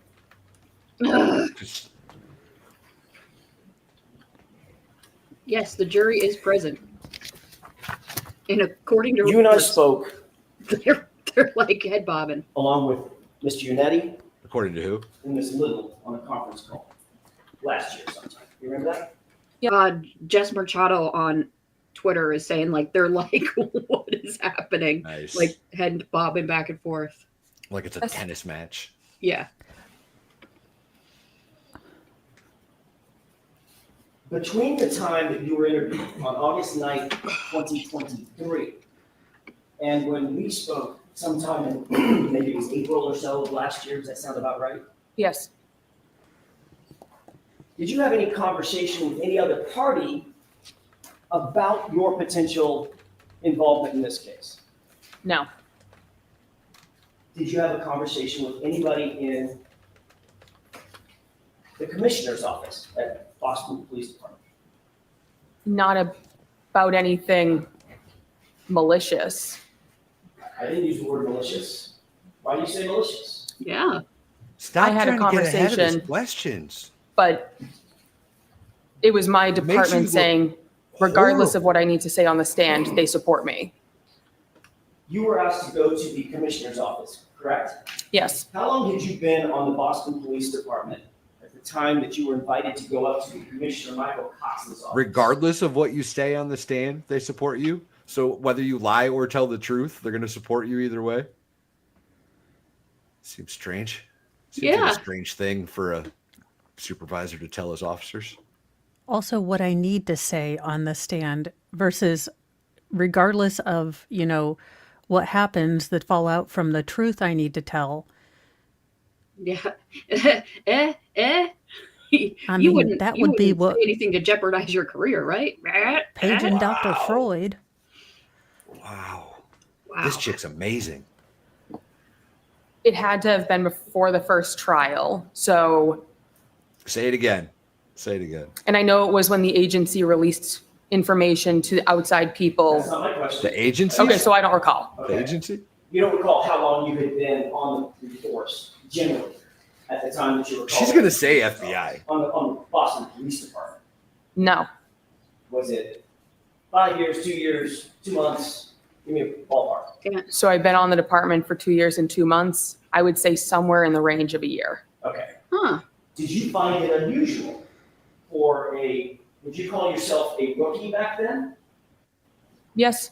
Did you find it unusual that a rookie police officer would be called up to the commissioner's office personally to discuss a matter? It was a reflection of how good of a leader he is. It was not anything that I found unusual, given the fact he's someone who wanted to show support for his office. Ma'am, your nose is brown. This is the weirdest Princess Diaries 3 court edition. Anne Hathaway's aged well, though. But I didn't expect her to be such a bitch. Do you mean Anna Kendrick? No, Anne Hathaway from the Princess Diaries. This is Princess Diaries meets Legally Blonde and Princess Legal I think Diaries. she looks like Anna Kendrick, but A little just bit. much more RBF. Sir. So I'm guessing all of your training class or all of your entry classes at Boston PD, they've all gone up to the commissioner's office as well? I don't know anyone else who's been in this particular circumstance. Do you know anybody else who's been called up to the commissioner's office at your level at the Boston Police Department? Objection. Sustained. Do you know of any of your colleagues with your level of experience that have been called up to the commissioner's office for a specific instance? Objection. That's sustained. Now, when you went up to the commissioner's office, did you respond to his indication that he wanted to see you up in his office? It wasn't a direct line of contact from him. Okay. Did you respond? Did you ultimately go? That's what I mean by respond. Did you go to his office? He's my boss, so yes. Okay. And who else was in that office? Me and him. The two of us. General counsel of the Boston Police Department? No, it's just me and him. During the conversation that we had last year, did you say that general legal counsel for the Boston Police Department was also there? Objection. Not during Sustained. that conversation. Objection. Next question. Sure. She just keeps talking. This chick is horrible on the sand. Horrible. Sebastian Mueller, thank you. Yes, I feel bad for Baker too, but not really. Because I'm here for it. Right? Fair point. Yeah. Woo. And Was there another time that you went to the commissioner's office where general legal counsel was there? No. Have you ever met general legal counsel from the Boston Police Department? Yes. Was it in the commissioner's office? No. When was it? During my conversation with the agents. You took Keep a lawyer saying with you agents. to talk to this other law enforcement agency? I'm going to see you type out on this. wait a minute. Please, Bev. The Boston PD provided her general legal counsel to talk to the FBI, Yeah. but I thought she said she had her own personal counsel that it said if it was a fig Newton of her imagination, that it totally isn't lying. That's recently. Apparently, they talked to her for the previous trial, but never called her. Before the first trial. Yeah, before it. Yeah, she's like on the verge of saying FBI. Yeah. I think that's what this sidebar is about. I don't think that. I think Bev is trying to give this woman a minute to not say something. I don't know. But yes, thank you for whose is this? Oh, this is for me. Thank you, Dan Davis, for the super chat. She looks like she got caught with her hand in the cookie jar.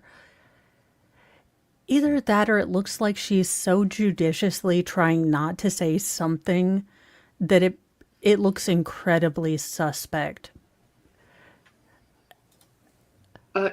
They're not allowed to mention the FBI. Yeah. What happens if she does? Probably. I don't know. I mean, I think they've said like agents before and things like that. Oh, they've said it so a bunch. yeah, so I think yeah.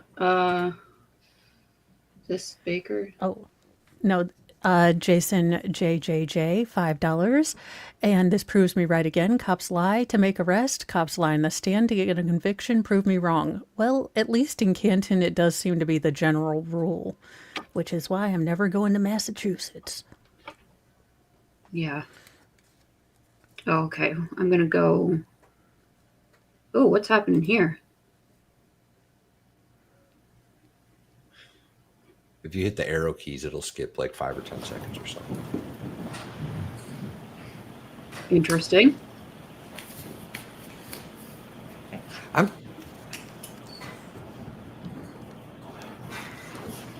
May I continue, Your Honor? Is that a Sullivan's? Yes. Thank you. No, never mind. We say It's that different every when we left off. I was asking you about the meeting at the commissioner's office. And I want to clear this up.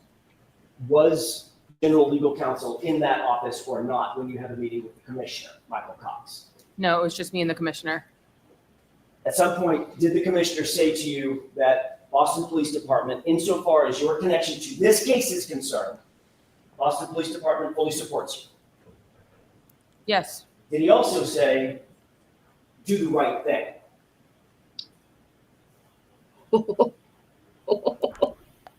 That's a direct quote, so I can't recollect if he said a direct quote 2 years ago. A year ago, when you talked to us, the defense, did you tell the defense that when you were called up to the commissioner's office, he told you two things? Commissioner Cox told you, number one, the Boston Police Department supports you, and Officer Deaver, do the right thing.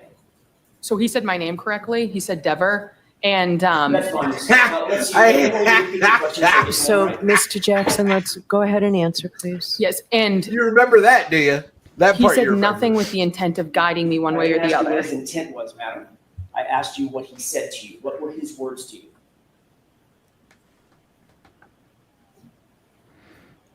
That he supports me. And Just wanted me to tell the truth up here. his words were, do the right thing, correct? I don't recall. Liar. You're full of crap. Wait, she knows that it wasn't for a How connotation, many but other she times doesn't have you remember the testified words. in a court of law? During the course of your job? She should be a hostile witness at this point.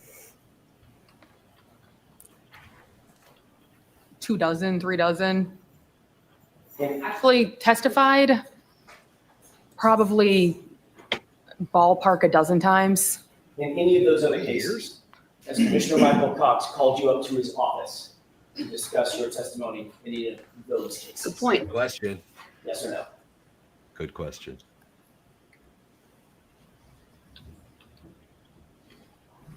Just answer it. You know. This is so bizarre. That's not a yes or a no answer. Well, yes, it actually is, Ms. Dever. So no comments, okay? Just. You understand the question? The question, yes. The implication. The question is. Stop looking for implications, I'm asking chick. you an open-ended question. In any of those cases, Officer Dever, not including this one, Officer Dever. was Commissioner Michael Cox. Oh no, I ordered you would up be to D his for all office the to rest of discuss your this. testimony? No. Thank you.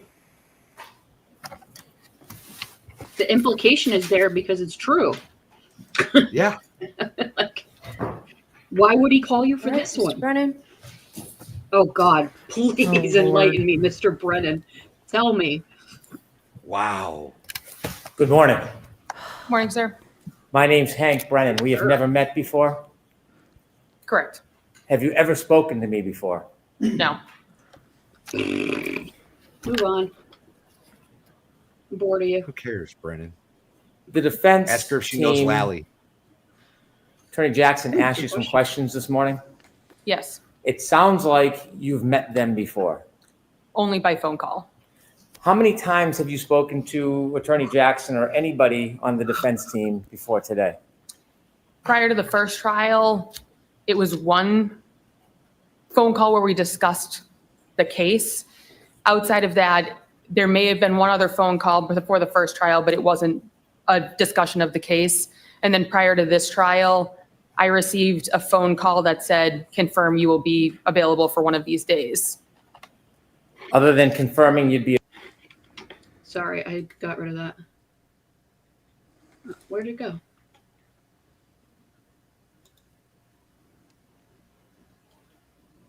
Who's this one? I think it might be Valhalla's. Yeah. $5 says, I'm sure her true hair color is blonde. Yeah. Well, To be fair, mine is blonde and I dye mine darker and it lightens up at the end, so fairly possible. yeah, mine does too in the sun, but Available. Was there any discussion before this trial with anybody on the defense? Not about this case, no. So the conversation, the substantive conversation was before the past event last year? Yes, a year and a few months ago. You worked at the Canton Police Department? Yes, I did. You were a police officer? Yes, I was. And it sounds like on January 29, 2022, at some point you were asked to attend the desk? Yes. The desk is at the front of the police department where you see people coming in and out of the police station? Yes, there's glass windows. That night, did you have any difficulty with your memory of the specific things that you saw that night? I was never on the scene. I never spoke to a witness. I never met a victim. I never spoke with a suspect. This was just a random shift for me. Okay. 3.5 years ago at a desk that I wasn't asked to recollect for over or about a year and a half after the occurrences of that night. Did law enforcement, not the state police or Canton Police, did law enforcement ask you about your memory sometime after that night? The agents asked me about a year and a half later. It was the August of 2023 meeting. So actually a year and 8 months later was the first time I ever spoke about this case. When they spoke to you a year and 8 months later, did you suggest or share or tell them that you might have seen Chief Berkowitz and Mr. Higgins near the Sally Port area? I told them on the day of that I saw that. I didn't make any indications it was anything bad. I just said I saw them. And it was in good faith that I believed I saw that. That was the extent of that comment. So you had told them you believed you saw Mr. Berkowitz and Mr. Higgins in the Sally Port area that day? On January 29th during my day shift, yes. Did you then learn any information that helped you remember when your shift ended that day? So I know my shift ended at 3:45 p.m. So I know that I left then. That wasn't ever one of my questions. The defense released a timeline right prior to the first trial that the vehicle on that day did not arrive in the Sally Port until about an hour and a half after I left, meaning it is not possible that I saw that. When you saw this information, did you think about your memory? So when I saw that information, it made it clear to me that there was a distortion of the timeline, and the false memory I created, I provided in good faith, but I retracted immediately, being provided evidence that it was not possible. Who did you retract it to? Who did you tell? So I told the defense team prior to the first trial. I also contacted the agents. The agents assured me that good faith. Not what they said, but what you thought. Not what they said to you, but. Did they threaten to put you in jail when you told them about your mistake? No, I even spoke with the legal team and they said that I made a comment in good faith. There was absolutely no way that I could be charged with anything of being malicious. Nobody's trying to. What in the Sarah Boone is going on here? Was that? No, Have you ever shared that conversation with me? I've never shared it with anyone. Before we get to that, you seem a bit anxious. Are you anxious? Confused as to why I'm here, but anxious now. Are you, have you received any negative pushback because of you sharing your memory? Objection. I'm going to allow that. No. From Have who? you received any unwarranted attention from the public or media? No. Nobody knew. Not to my knowledge, but I didn't go digging to find it. When you mentioned the media sent you something, what did they send you? So I've seen things in the media. No media has ever been directed for me to find it. It's just this case is unavoidable as a local person on the internet who sees things that get shared. So inevitably, you were contacted by the defense? Yes, prior to the first trial. You mentioned that somebody had suggested you be charged with perjury? Yes. Who did that? One of the male members of the defense team. Why did they say that to you? Objection. Sustained. What were you discussing when you were threatened with perjury? They were essentially telling me what they were looking for me to say on the stand. What were they looking for you to say? What? They were looking for me to say that I saw Higgins and Berkowitz in the garage with the car. Did you share with them that that wasn't an accurate memory? Yes. How did they respond? They became very aggressive, raised their voices, and the one word that I can very definitely remember is they said that they would charge me with perjury. What did they want you to say? They wanted me to say that statement, although I knew at that point it was not an accurate statement given the timeline. How many times were you threatened with perjury? At least once during the phone call, but once you say it once, it was enough. What else happened during that phone call? Tell us the tenor of it. Tell us the content of it. That was essentially the thing I remember most because I understood that was what they wanted me to provide for the trial. I was never called for the first trial. Therefore, I'm not exactly sure what else there is for me to say when the one thing that they wanted on the stand, it is factually not correct and cannot be provided. When they threatened you to charge you with perjury, tell us what your state of mind was. With the demeanor. Disappointment that legal counsel would go that route with someone who is from a factual timeline saying something is incorrect. There was no retracting based on emotion. It was very clear, given the timeline, it could not be correct. Now, you work for the Boston Police Department? Yes. And by the way, when you were with Canton, did you ever talk to anybody about looting or planting evidence or doing anything like that? No, and this conspiracy theory came out a year and a half later. I was gone. Did anybody from Canton ever try to suggest Conspiracy you theory. shouldn't say something? Wait, if you're the genesis of the conspiracy No, because I was theory, never- can you be pissed off that people Right. believe the conspiracy theory? Like this crazy thing I said about flat earth and then these moron flat earthers are listening to me? Yeah. How do you get y'all, I'm having trouble with this one. I was trying to figure it out. I couldn't. Like I don't think he's trying to get me to say something silly. I think he's just having Brandon phone problems. Thank you for smashing the keypad with your fist.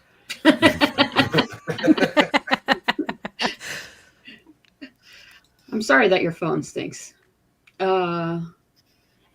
Well, I'm looking forward to the spoiler that's coming. Talk to anybody about reading or planting evidence or doing anything like that? No, and this conspiracy theory came out a year and a half later. I was gone. Did anybody from Canton ever try to suggest to you you should or shouldn't say something to help her side of the case? No, because I was never spoken to until far after I left. Did you ever see anybody in this case or any time when you were with Canton doing something improper and tampering with evidence? Not in this case or any case. If you had, would you have reported it? Yes. Sustain. Move to strike. I'll strike that, ladies and gentlemen. So you transferred to the Boston Police Department. Has anybody from the Boston Police Department ever suggested that you should lean your testimony one way or another? No. Has anybody from the Boston Police Department ever given you any rewards? That's not the right answer. Or defying the defense position? No.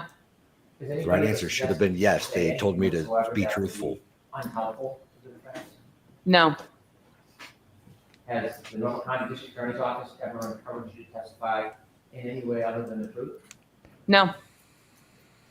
When you spoke to the chief of the Boston Police Department, did he in any way ever tell you to shoot your testimony? Not at all.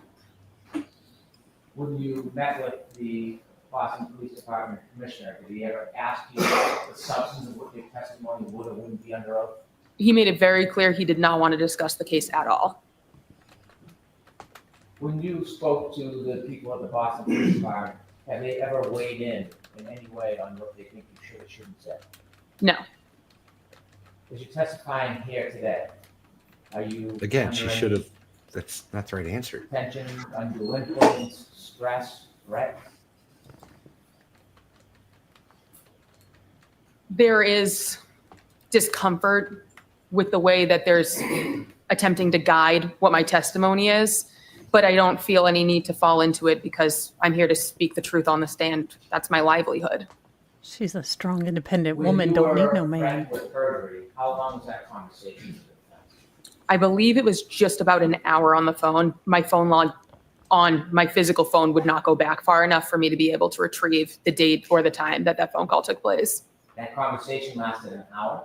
Approximately. How did it end? Not on a good note in the slightest. I remember it was a pretty hasty hang up on both ends.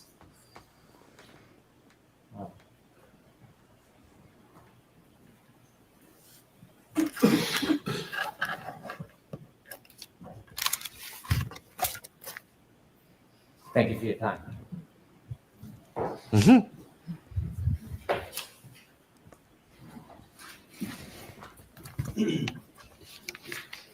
May we approach briefly? Yes. Ugh. We can still fast forward, can't we? There is. Oh. It's Just not use the very arrow. long. Just use the arrows. Shit, what is it? Male voice. Sorry. Perfect.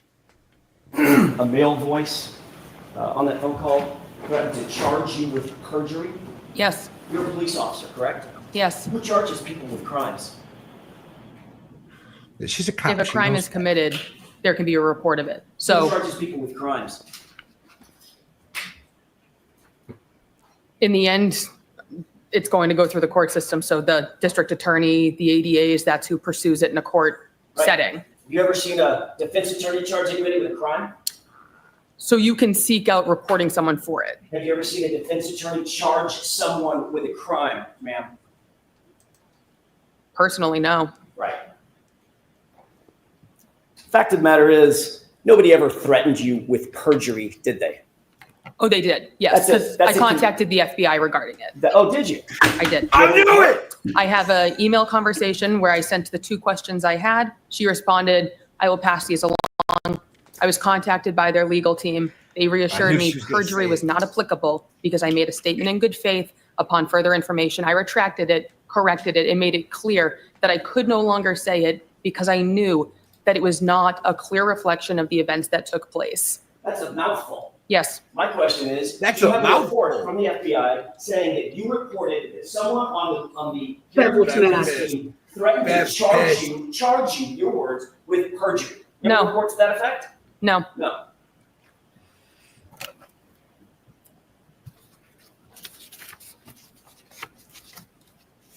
Your job as a police officer is to be objective, isn't it? Yes. You're not supposed to take an adversarial position against one side or the other, correct? I don't. Just right down the middle, just the facts as you know them, correct? Yes. You feel like you're being unbiased in your testimony here today in front of these jurors? I'm telling the truth. You think you're being fair to both sides? All I have to do is tell the truth. If it's not perceived to be fair, that's someone else's opinion. Let's talk about that truth for a second. Well done. No. What you told those law enforcement agents on August 9th, 2023 was, quote, you recalled seeing Higgins at the station later that day on Saturday. Dever thought it was also weird that Higgins and Chief Kenny Berkowitz were by themselves in the sally port of the police department, by themselves while Karen Reed's car was parked inside. Higgins was a witness and present at the gathering where O'Keefe was found dead outside, and then he was in the presence of important evidence. You were sitting at dispatch by yourself and saw on the camera outside of the sally port when they walked in. Objection to the entire reading. So beyond the scope, so you have to keep it. There's more to the statement, Your Honor. Do you remember making that statement to the officers? My recollection of the time was that. So yes. Okay, great. Did you go on to say, speaking of being truthful, did you go on to say, I'm objecting. Wow. All right. Wow. So you have to ask differently, but I need to see you for a minute with this and bring that with you, please. Ben's going to try to stop the Fast forward. FBI Fast forward. stuff. Fast forward.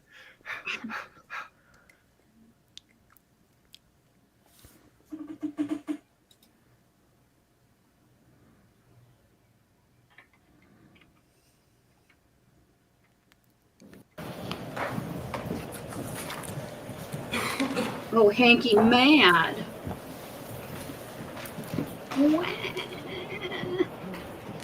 And this May I woman's over inquire? here Yes, thinking, thank I'm you. doing a great job. Officer Dever, did you go on to say in that interview, quote, you never saw them leave, them being Brian Higgins and Chief Ken Berkowitz.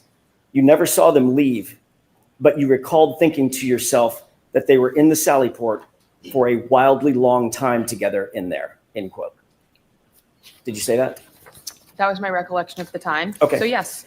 Have you ever heard of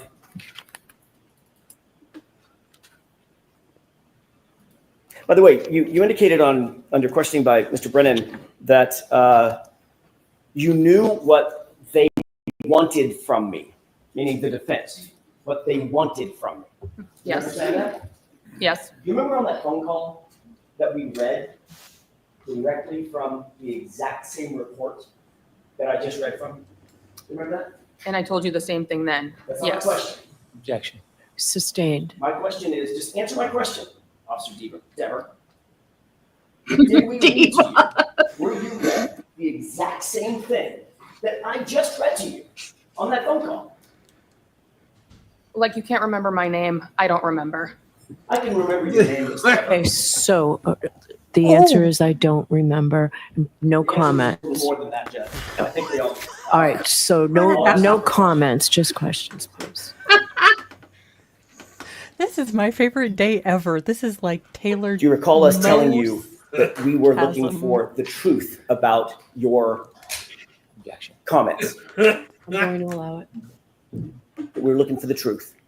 Which I gave you, yes. Amazing. Did you also say on that phone call something to the effect of, I know you're going to tear me a new one because I'm changing my testimony? Changing, no. But you're trying to do that. Did But you you are say, changing. I know you're going to tear me a new one? What you're trying to do, so yes. Actually, what you said was, you're going to tear me a new asshole. Didn't you? I don't recall that, so that's putting words in my mouth. I'm not asking you to put words in your mouth. I'm asking you if you remember saying that during that phone call. Oh, I know recall. you're going to tear me a new Heifer, asshole. they have it recorded. I don't okay. recall. Okay. But you do remember saying something to the effect of, I know you're going to tear me a new one, right? Yes. Okay. Have you ever heard of something called the blue wall of silence? Objection. Sustained. Do you think it's important for police officers to protect one another in the field and out? Objection. Sustained. Have you spoken with anyone, not Mr. Brennan, he's covered that. You spoken with anyone from the district Like attorney's office Lally? about your involvement in this case? Ever? No. Never? Unless you're going to provide a person. I've never talked to any of these people. Unless you can prove it. Have you talked to anyone at the DA's office at all, in any regard? Not to my recollection. How about indirectly? Not to my knowledge. Are you friends with any people that you're aware of that are connected to this case? Are you personal friends, girlfriends, boyfriends, personal friends? AJ, With stop. anyone is connected with this case? This is gonna. Yipes. Other people who's been on the witness stand, one person, yes. Who's that? Sarah Levinson. How long have you known Sarah? We became friends in middle school. Did you watch any of this trial? Clips in passing, but no, it's 6 hours a day. So I work during the day shift now. So you've seen some of the footage of the goings on in this case, correct? Yes, nothing with her. I did not watch her testimony. Were you aware there was a sequestration order? I don't know what that means, so She was in the no. house. You're a sworn She was in police the officer, house. you don't know what She was sequestration the means? No. wide-faced In terms girl. of witnesses? Not No. watching the proceedings in order to affect their testimony? No, I wasn't aware. But you did tune in to the case, correct? In small clips, yes. And you did, in fact, on August 9th, 2023, have a fulsome conversation with two sworn police officers about your memory of what you saw, your observations on January 29th, 2022, correct? I don't know if they're police officers necessarily, but yes. Law enforcement agents, how about that? Yes. Even better. Yeah, they're not police officers. They're the special agents. That's right. That's right. And that Yep, conversation is reflected in this piece of paper that I just read to you, correct? Yes. Thanks. That's all I have. Okay. All right. Yeah. Outstanding. Holy crap! I need a fan. Well, doesn't Brennan get to recross her? Or- Probably. Oh God, Brennan. Why is it that Baker is gone? Things go wild. No I don't know. kidding. He needs to go I away don't- more often. Just send him away. Right. This is This is amazing. Baker, you got to leave all the time. What if she Oh, wasn't no. wrong on what she saw, only which day or night she saw it? That would be the required to not lie under oath, right? Oh, well, I thought I saw it at 3 p.m. Turns out it was 3 a.m. My bad. My bad. I was proven that couldn't have been. Yep. Is this one yours? Well, No, I think One that night. was from Valhalla from Okay. Nick, and then Baker has one from Lesko. okay. There's a couple more back there. Did we? I think I got those. Scroll down a little. Oh. There you go. That wasn't on my bingo card today, lol. Mine either. Not even a little bit. It just doesn't deserve 4, let alone 6 inches. This chick is... Oh, let's go. She's got some major resting see you next Tuesday face. She's the witness that I didn't know we needed. I'm so happy she got called to the stand. Yeah, this... Okay, so Sarah chick. Levinson, for those people, she didn't testify this time, but she was not the one that saw the blob, the other one. Oh. The blonde, right? No, she is the blonde. I always get confused. Everybody always says Julie Nagel saw the blob, but I can't remember if it was her or Sarah Levinson that saw it. No, Julie Nagel saw the blob, I think. Julie did. But that was Brian Alpert's friend. It was those Maybe two not. I girls don't know. that were there. Those Okay, two girls were Valhalla, there at the stop saying Albert the House. blob, because all I'm remembering is you flashing up the blob fish, which isn't yeah. Christian right now.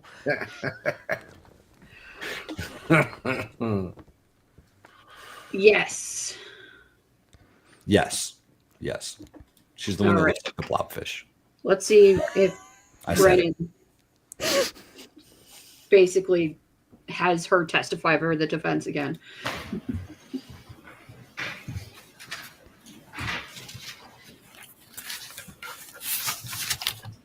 Were you subpoenaed by the Commonwealth in this case? No. You were subpoenaed by the defense. Yes. Did they tell you I don't think that that's there was a sequestration order or that you shouldn't watch any of the footage? Did they fairly inform you about what the ground rules were? No, and I wasn't part of the first trial, so I had no idea about anything to do with this trial. When you spoke to those law enforcement officers back in 2023, do you know that they made a report where you had informed them that you knew Sarah Levinson, and that report had been provided to the defense a long time ago? Did you know that? Yes, I informed them very clearly. So the question about if you know Sarah Levinson, that's no secret in your world, is it? In that form, I'll sustain it. That isn't a secret, is it? Not at all. That's something you were open and candid about? Yes. You understand that regardless of what you say, it doesn't matter as long as it's the truth. Do you understand that? Yes. The Commonwealth in no way is asking you to accommodate it or please it in any way. Do you understand that? Yes. Ooh, If there was flirt something on your that own may be time. perceived by others as adverse to the Commonwealth, you understand we would want you to tell that if it was the truth, don't you? Sustained. You understand, well, the Commonwealth has never intimated, suggested, or advised you to say anything other than the truth, have they? No. Have you been given any consideration or reward because you remedied your memory? This is so strange.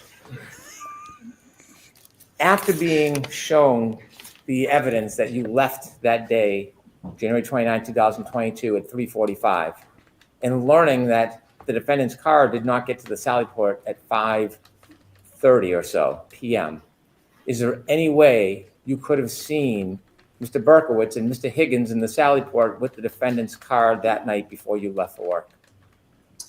There is no way. Understanding you made a Why'd you say it? mistake, was the defense Why'd receptive you say it? to your explanation that you made a mistake? Objection. Sustained in that form. Did the defense pressure you when you told them you were going to come into this court and tell the truth about your mistake? Objection. No, allow it.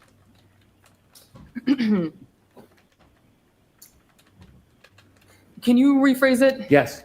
When you told the defense you had made a mistake about your memory, did they pressure you? Yes. Did they pressure you to say something other than the truth? Yes, they wanted me to repeat a lie at that point, given it would have been with malicious intent to repeat it. Understanding What a in the lawyer Sarah has no malicious power to is charge this? with contempt, does that change the reality of whether or not you were threatened? Let me ask it a different way. You were asked questions about whether or not you knew who could take out charges for a crime. Yes? Yes. Okay. Regardless of whether an attorney has that power, were you threatened that there'd be a charge of perjury if you didn't comply with the defense wishes in this case? Yes. And knowing you were going to come into court, given this experience you had with the defense, is that why you felt like they were going to tear you? Say Is that it. the phrase we used? Say it. Yes, because they did not want me to tell the truth. So I told them that knowing they were kind of trying to eat me alive into repeating something that is not the truth. Rather than to come in here and be attacked, wouldn't it have been easier just to said what you had earlier thought was true? Objection. I'm going to allow that. Wouldn't it be easier just to to come in and accommodate lie? them rather than be threatened? Well, of course. So why did you come in here? Interesting questioning there. My entire job revolves around what I say on the stand right now. If I was to lie, I lose my job. I lose everything. I'm here to tell the truth. I cannot lie while sitting on the stand. Don't look at the internet after this, ma'am. One question. Okay. Your entire job revolves around what you say on the witness stand. Is that what you just testified to? Yes. And if you agreed that what you said to those two law enforcement agents on August 9th, 2023, you would be implicating not one, but two police officers, law enforcement officers, correct? If you agreed with what you said One's dead. in August of 2023 on this witness stand, you would be implicating two officers, fellow officers, correct? So I'm confused as to what you're asking. You would be implicating, if you agreed with me, you have not agreed that that was the truth. You've now indicated that what you told to law enforcement agents in August of 2023 was a lie.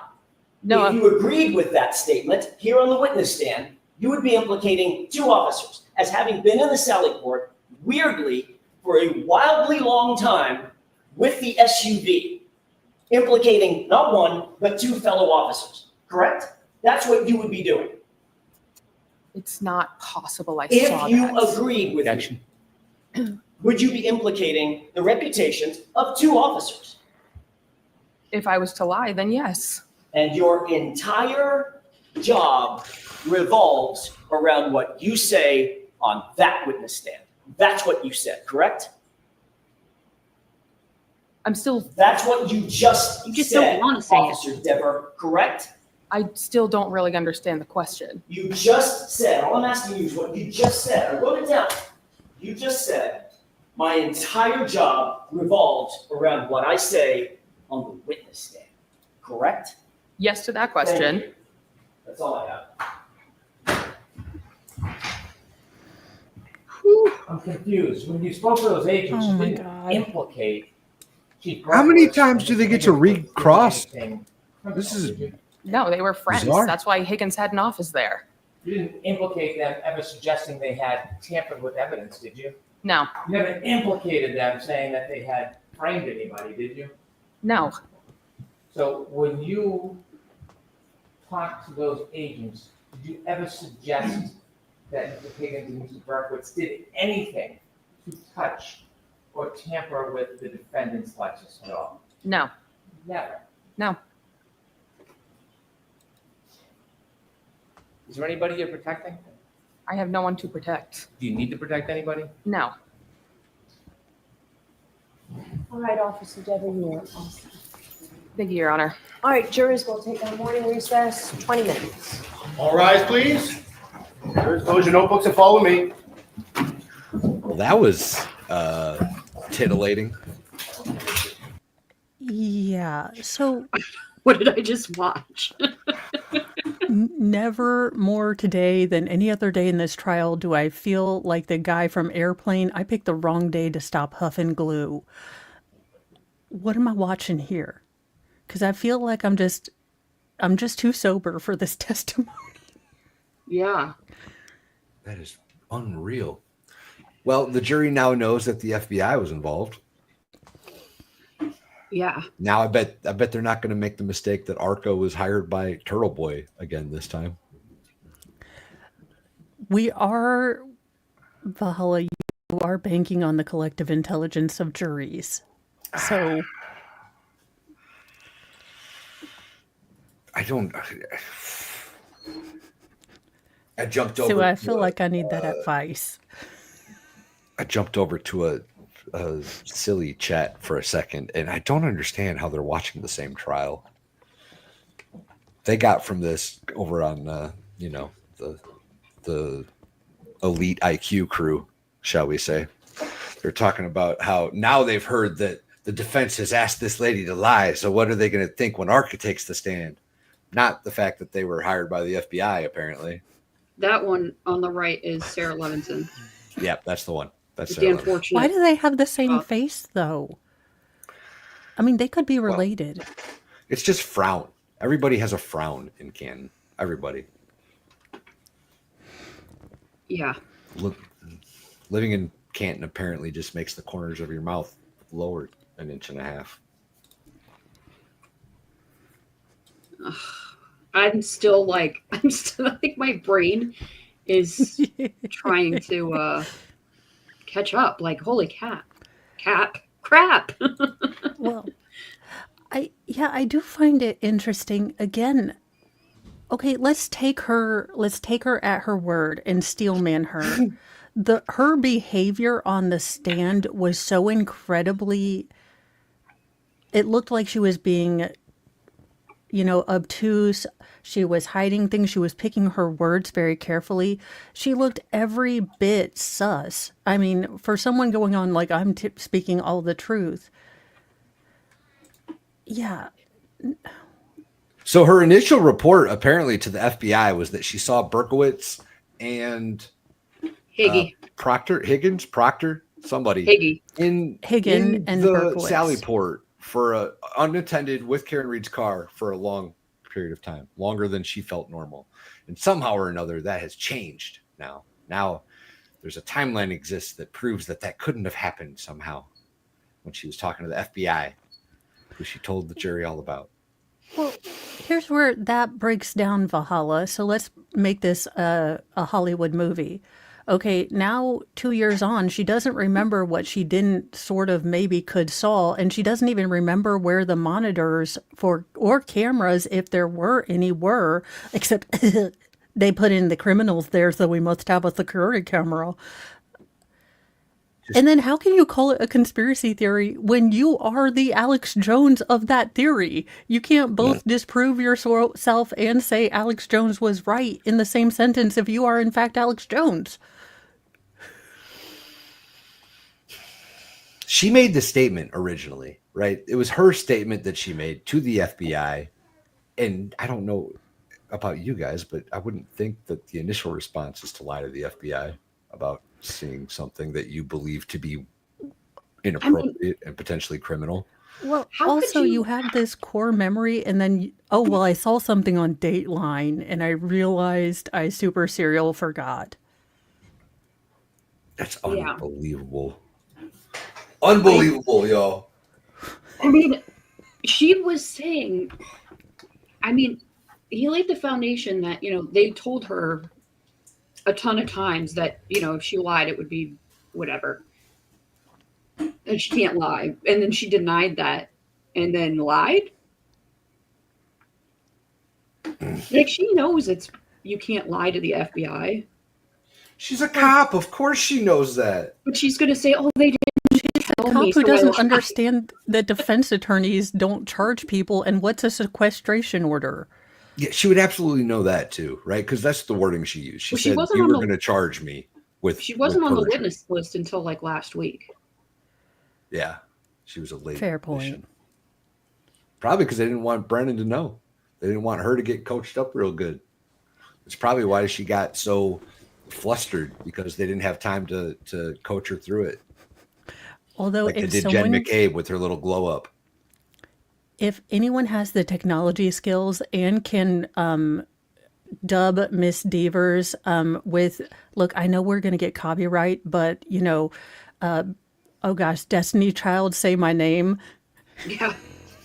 Say my Freaking name, say FBI my dude. name when FBI's around you. Do, do, do, do, do. I mean, I couldn't believe she said the FBI. Whew. Pretty awesome. That one, No matter what I was happens, shook. right? I When literally Arca shook. comes on the stand and they talk about being hired by somebody else, everybody's going to be like, oh. So that was I think that's a huge win for the Commonwealth in the long run. It was weird testimony. Yeah. She was a weird witness, especially for being a cop. Yeah, she was a little odd.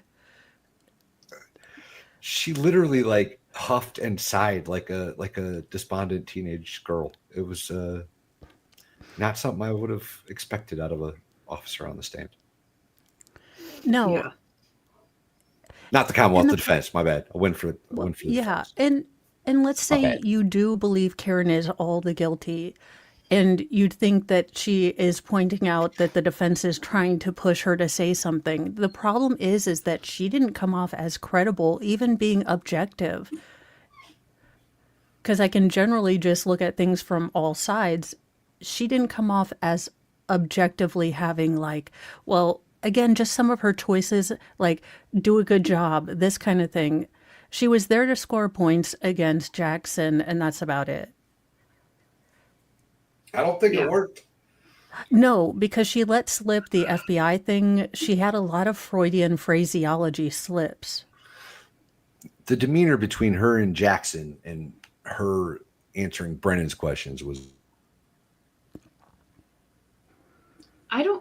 So I'm reading like some of what Turtleboy is saying. Like they were like smiling and stuff when several jurors gasp as Kelly Dever shows the world what a see you next Tuesday she is by throwing a jab about the pronunciation of her name. Oh, speaking of which, we definitely have to call her Deaver from now on. Like, if anybody tries to pronounce her name correctly and doesn't call her Deaver, I'm going to be very disappointed in you. I really just don't remember like a little girl. Why? What? Realize it's that chick that was Jay Patterson's girlfriend. Who? The author? James Patterson? Yeah, I'm thinking James Patterson, and I don't even know what he looks like. Well, that's what I was like. Is that a guy I'm supposed to know from the trial, or is that a famous person I'm also supposed to know? Yeah, and like, where does that lie come from? Why would you make that up in your brain? Right. Like, where do you think you remember this super suspicious activity of your chief? And am I getting it correctly? ATF She agent? basically volunteered this information. She like called it in and say, "Hey, by the way." No. Oh. No. She said she reported, at least the way I understood it, she was reporting the phone call from the defense team to the FBI. I think is what I understood that to mean. Well, but then I guess, did the FBI talk to every single Canton police officer, or how did this whole, Higgins and Berkowitz were in there for a long time? Well, my guess is that when the FBI got involved, they actually investigated. In doing so, they would have asked the dispatch lady who got called to replace Good before he went and did. Also, does that not seem a bit odd that you're going to call an officer who's already in their car and can go to the scene is in fact uniformed to come in and... There's reasons, right? Like, Well, she's the yeah. new one, put her on the desk, Sergeant Good can go get involved. I still think that's weird. Some might actually be legitimate reasons. Yeah.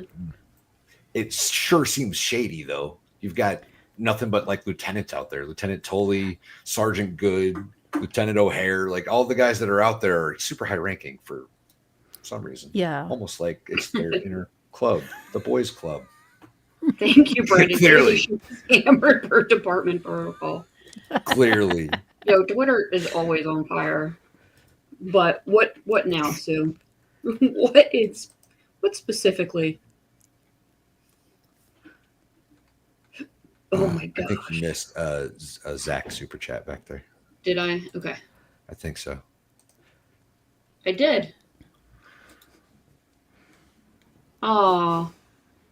His largest regards, huh? Oh my. You guys are so funny. Well, at least yours are humorous and not when I'm just trying to say another creator's name that I end up making it, a bad word. Hey, I've never redirected to him since because I'm just not chancing it ever again. It is kind of wild that she's friends with Sarah Levinson, though. Well, just another little kind social of wild connection. How there. many? I just read it. Chill out. I mean, maybe it's just me, but I'm not friends with people I went to high school with. So I think I have one or two maybe that I talk to like once every like 5 years or so. Yeah, maybe once a year, something like that, every couple of years. I didn't skip many super chats. Like I just went through, and in case they weren't. No, started, I think the one that I think the one that you think she skipped is the one that we couldn't understand. Yeah, this one. Yeah, but she read it, or at least tried to read it. We just were confused. Wasn't sure what that one was supposed to say. How do you get a they to have smacks with the woman? Maybe. Well, I'm trying to understand if it's an American Express card or a PX, which, Smex. Okay, that makes much more sense than American Express. Oh, is he trying to say a gay? Is it supposed to say pooter? Cooter. There's too much. Cooter. It's supposed to say cooter. That's what it's supposed to say. Oh, we got there. We got there. Listen, Turtle. Terrible. I love Baker's going to be like, so how did things go with Brandon? And we're going to say, well, we spent about 30 minutes trying to figure out what he was saying. So there was a bad text up for about 30 minutes. It's on a different screen when I have supers pulled up, okay? Also, if you unstar them as you read them, that won't get so clogged up back there. Oh, good call. Just a little trick. I didn't know I could unstar them. Yeah. I got you, girl. I got you. We'll get through this together. Well, that was interesting. That was wild. That was absolutely insane. Wild. I mean, at this point, who are we calling next? I hope we call FBI agent Hernandez, who got to investigate this whole thing at this point. I mean, at this point, the door, I think, has been successfully opened. So, but not for ARCA. Well, no, but let's just ask the feds why they're here. Like I said, last trial, they weren't sure who ARCA was, right? They thought maybe he was, they were a car insurance hire or even possibly a Turtle Boy hire. Pretty sure they're all going to know it was the FBI this time. Whether it's said or not, they're going to be like, oh, okay. So there's this today also. Motion to present a missing witness argument and request for subsequent instruction. Missing witness argument? What the hell does that mean? I want to know who the missing witness is. Proctor? Chloe? Cora? They're trying to get Michael Easter back in too. Who's that? The cop witness that can say like proper cop stuff. Sorry, my brain is still Mondaying. Motion to impound defendant's motion. Missing witness argument. Request for subsequent instruction. Elizabeth Little in support of defendant's motion to impound. Are they Proctor? Are they using that to try to get more of Proctor's stuff in? Yeah. Isla says, y'all, Deaver was fun. I know I'm a bad person. No, you're not a bad person. No. Officer Deaver is apparently a bad person. That's the bad person in this room. Yeah. Well, I'm wondering if they mean impound in like to protect or save evidence, or if they're meaning it in a completely different context. Yeah, I don't know. Proctor makes more sense to me than Berkowitz because Berkowitz is dead, so there's no hearsay rules there, right? You can get. Yeah, I was about to say, isn't Berkowitz dead? Yeah. Yeah. So anything you would want to get in from him, you I could. think maybe Higgy. You think what? I think it's Higgins. Maybe. I don't know. I have no idea. I'm totally speculating. I have no idea. Yeah. Oh crap, that's not the one. I was trying to find the document, but I don't think it's out yet. Oh. No. Okay. So a defendant has wide latitude in every case to argue that the Commonwealth has failed to present sufficient evidence, and in this sense, that there is an absence of proof or that evidence is missing. What is this for? Explanation on the missing witness thing. Oh, I gotcha. That is distinctly different from a missing witness argument, however. In the former, the defendant argues that the evidence that has been produced is inadequate. The defendant may even legitimately point out that a specific witness or specific evidence has not been produced, but the defendant does not argue or ask the jury to draw any conclusions as to the substance of the evidence that has not been produced. In the latter, the defendant points an accusatory finger at the Commonwealth for not producing the missing witness and urges the jury to conclude affirmatively that the missing evidence would have been unfavorable to the Commonwealth. That is the essence of the adverse inference. So it is Higgy. Thank you, Jedi Jess. So it is not Higgy, Proctor, and they're trying to say that because the state didn't call them. They didn't call them, so them not calling them, you can make the inference that they would not have been favorable to the Commonwealth. So what's that though? Just a jury instruction? I think so. Silly. Well, but I think in order to have it as their closing argument, they probably need to hammer these issues out so, Brennan doesn't go, objection, objection. They probably are wanting to say, hey, why didn't the state call Proctor and why didn't they call Higgins? Now, I'm sure they're going to throw the Alberts in there too. Yeah, well, the Commonwealth didn't call them, so yeah, that's what they're saying. I don't think they're necessarily Could it be the FBI? What? Could it be the FBI? Because they can't call the FBI, but the FBI conducted that interview. This lady just talked about it.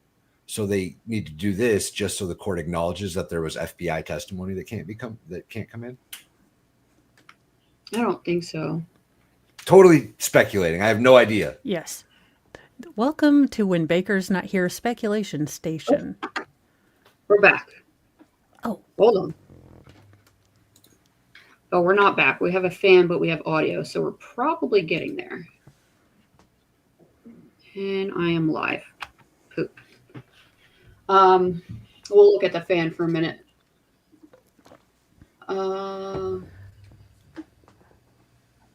If something gets erased in here, it's by YouTube.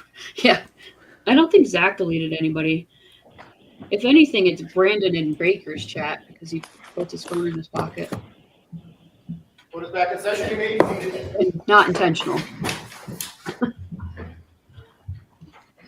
So, Mr. Alessi, you're at the podium. Who is your witness? Thank you, Your Honor. The defense calls Dr. Marie Russell. Let's I love go. how he says it. Like he's rolling out Let's the red go. carpet. Just keep saying doctor because other witnesses don't have associates, bachelor's degrees. Was You got an she associate's.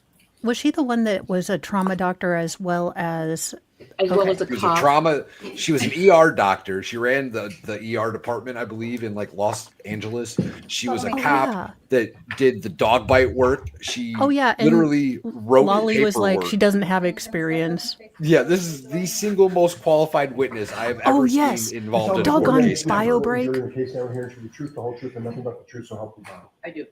And Brennan was a total ass to her during morning. voir dire. And Baker's probably mad that he's not here for this one too. Baker, you just picked the worst day to leave, man. Oh yeah, ran a prison ER. Yeah, that's what it was. The prison ER. Thank you. Thank you, Danny. All right, morning. Mr. Alessi, whenever you're ready. Thank you, Your Honor. Good morning. Good morning. Could you please state your full name and spell your last name and introduce yourself to the jury? Yes, Marie Russell, Russell. I love this lady. Can you summarize your professional background? Yes, I am an emergency physician and a forensic pathologist. How long have you been an emergency medicine physician? For over 30 years. How long have you been a forensic pathologist? For over 30 years. Do you have a medical license? I do, several. When were you first licensed to practice medicine? In 1988. What medical licenses do you currently hold? Well, I have a physician and surgeon license in California. I have a medical license in Massachusetts, New York, and Idaho. Where did you attend college? I attended both MIT and Northeastern University here in Massachusetts. I'm sorry. Oh, I said in Massachusetts. When did you attend pre-med and what was your major for MIT? Yes, when I was at MIT, that was in 1972 to early 1974, I took pre-med courses. My major was biology, but I took pre-med courses. Did you obtain a degree from MIT? No. Why not? Unfortunately, my mother became sick with cancer, and I ended up going back to New York. Where did you ultimately obtain your bachelor's degree, and which degree was it? Well, after my mother passed away, I came back to Massachusetts, and ultimately I obtained my degree at Northeastern University. And what was the other part of the question? Did you have any distinction with regard to your degree that you achieved from Northeastern? Yes, I obtained a bachelor's degree with highest honors. After college, did you go on to receive a Doctor of Medicine? Yes. Where did you attend medical school and when did you obtain your medical degree? I attended the University of Massachusetts in Worcester medical school, and I obtained the medical degree in 1987. Did you complete any residencies? And if you also could just explain to the jury very briefly what a residency is. Yes. I completed an internship and residency in emergency medicine initially. And what that is internship is and residency both are very intense years of study and training and getting experience in a particular area.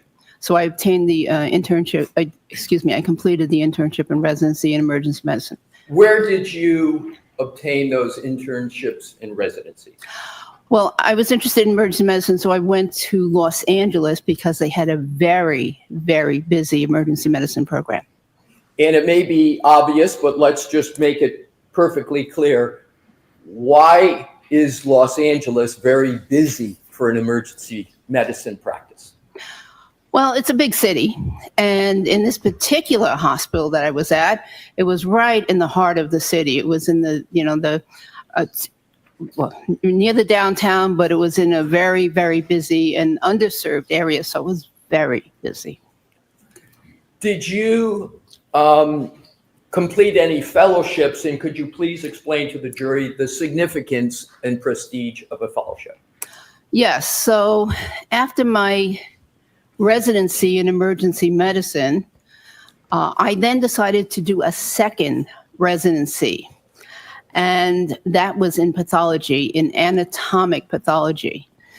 Pathology, of course, is the study of disease. And so I did the 2 years of anatomic pathology, also at the same busy medical center.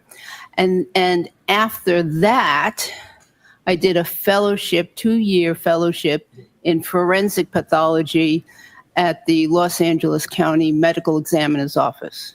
What did your forensic pathology fellowship involve? Well, forensic pathology training involves the investigation of deaths, usually sudden and unexpected deaths. And so I investigated many death cases. I performed over 500 autopsies at the medical examiner's office for sudden and unexplained, sometimes unexplained, sometimes very obvious deaths, but sudden deaths. And then in addition to that, there were classroom hours, there was on-scene time, there was time in the crime lab. We spent the week at the crime lab. I spent some time at the FBI. So it was a very, very comprehensive training program. Approximately how many autopsies were you performing a day? Oh, usually 1 to 2, unless there was another assignment. In addition to performing the 1 or 2 autopsies a day, did you attend any conferences or participate in any forensic case discussions as part of the fellowship? Yes, so it was very organized, and we had conferences on some, mostly Thursdays, but also sometimes on Tuesdays. Interesting case conferences or very structured lectures. You spoke of cases. Can you briefly tell the jury so they have an understanding of the type of cases that you would typically work on as part of your forensic pathology fellowship? Well, there were many unexplained deaths, so some of them would be natural deaths in somebody who might be a little younger than usual old age. And then there were cases where there might be drug overdose. Many cases were accident victims, including car accident victims and other kinds of accidents. There were quite a few homicides, and in fact, many homicides, and quite a few suicides. Did any of those cases deal with wounds and wound patterns and wound identification? Many of them, in fact, I would say almost most of them, because part of the examination, and a very important part of the examination, is the external examination of the body. So before I was allowed to even start an autopsy, I had to do a complete external examination of the decedent's body, looking for any kinds of wounds or abnormalities. We'll come back to wound pattern recognition a little later. But again, I think it's probably clear to most people, but just to be ultimately clear, when you talk about external, can you just elaborate a little what you mean by that? So the external examination is of the exterior of the body, the skin, the hair, the eyes, looking for, amongst things looking for also would be rashes and scars and those sorts of things. So that's the external examination. In external, Dr. Russell, is to be contrasted with what? Oh, with an internal examination. So after all that is done, and there were some other things that had to be done too, like looking at examining the clothing, or looking at x-rays, if there were x-rays available from the medical examiner's office, and of course, reading the medical record that was available. After all that was done, then I would proceed with the examination of the internal structures of the body, including the organs, the soft tissues and muscles underneath the skin, the bones, etc. Do you have any certifications? Quite a few. Can you name them, please? Well, I'm including board. board certification. I'm sorry to interrupt you. Where do I start? So I'm board certified in emergency medicine, and that was, after the residency training, had to take a qualifying examination. Then I've had to be recertified. I think it's 3 times now. I just recertified again, so I'm certified for another 5 years. What do you have to do to get board certified and maintain that significant certification? Well, presently, to get board certified, one has to complete a residency in emergency medicine. And so that is, depending on the program, either 3 or 4 years long. I went to a 4-year program. And then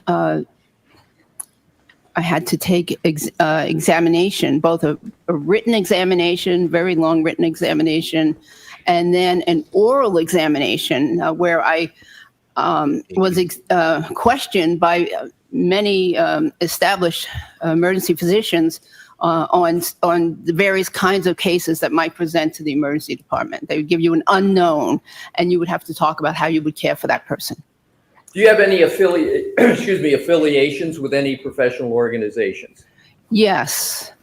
I'm a fellow of the American College of Emergency Physicians. I'm a fellow of the American Academy of Forensic Science. I'm a fellow of the the National Association of Medical Examiners, and then I have some memberships in some other organizations. What does it take to achieve fellow status that you just mentioned? So in order to be a fellow, it depends on the organization, but in order to be a fellow, you usually have to be a member for a certain number of years, member in good standing. And then for some of the organizations, you have to have attended some of their national meetings. For some of the other organizations, and possibly have presented a study or a paper or something at the national meeting. Other of those organizations, it's a little bit variable, membership for a certain number of years. In addition to all of that education, background, experience, do you have any specialized training and experience with regard to investigations of death?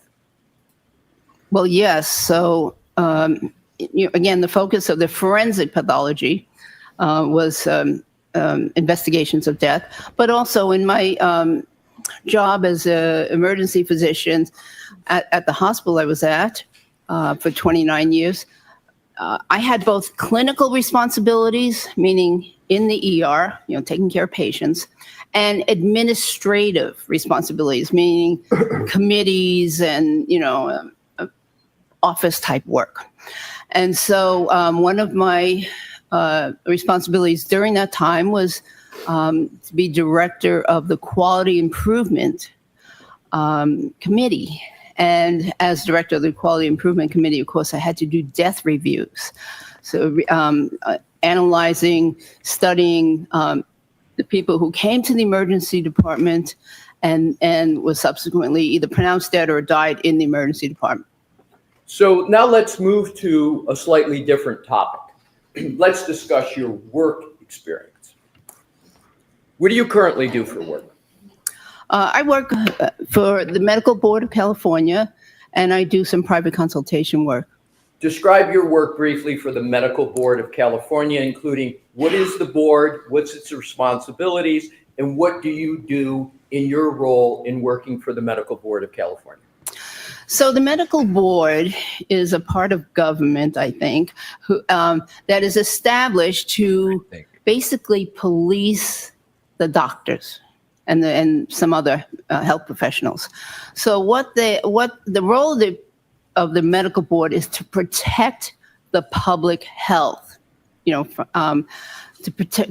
protect them from misdeeds by healthcare professionals, particularly doctors. So,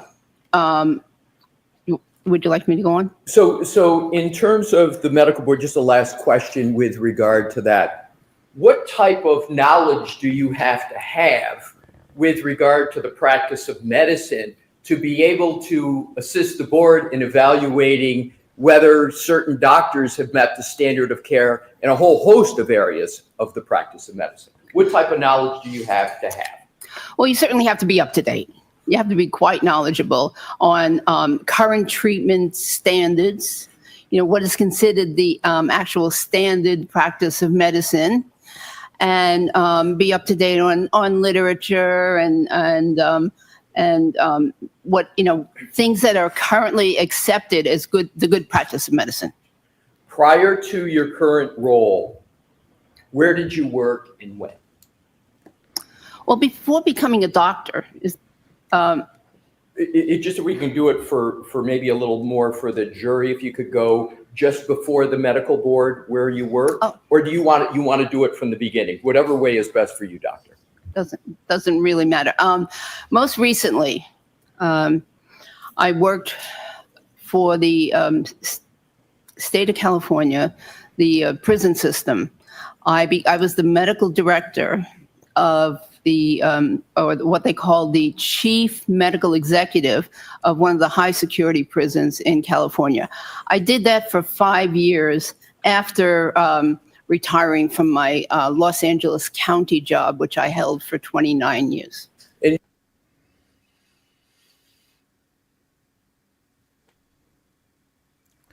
Man, that'd be so much better if you weren't muted. Thank you. All right, Brandon. Compared to every trading company combined, Dr. Russell has sold far more beaver. Look up her spreads in the Fur Trade Monthly. Outstanding. Thank you, Brandon. Outstanding. Briefly describe generally your duties in that role. So as chief medical executive, it was my duty basically to run the medical department. So I hired physicians, I supervised the physicians, made sure that they were providing the standard of care to the inmates that they were assigned to take care of. I reviewed many of their charts. I reviewed transfers and requests for services outside, such as specialty services, orthopedic surgery services, and other kinds of services. And I reviewed every single death that occurred during my years there. So you just said you investigated every single death that occurred at the prison during your time in that role? Yes. Approximately how many death investigations were there that you performed? I think approximately 60. Now, did you have any involvement there in examining or identifying wounds of deceased individuals? I did. My office was in the medical building, and it was very close to what was the equivalent of the urgent care center on site. And so when the patients would come in with an extreme injury, a very serious injury, or near death, I would frequently go over right to the urgent care because that was my specialty. That was, my interest. And even though there was a doctor or another practitioner assigned to care for the patient, I would oversee that. And I would also, examine the patients, look for wounds, look for, signs of injuries. There were some, in some of these cases, there were some deaths, and I would examine those bodies very carefully for any kinds of wounds, just like I had done in the coroner's office for those years. To move this along, before you became the chief medical executive at Corcoran, where did you work and what did you do? At Corcoran. So I worked for 29 years, I worked at what's called the Los Angeles County USC Medical Center. Now, I know that's a lot to say.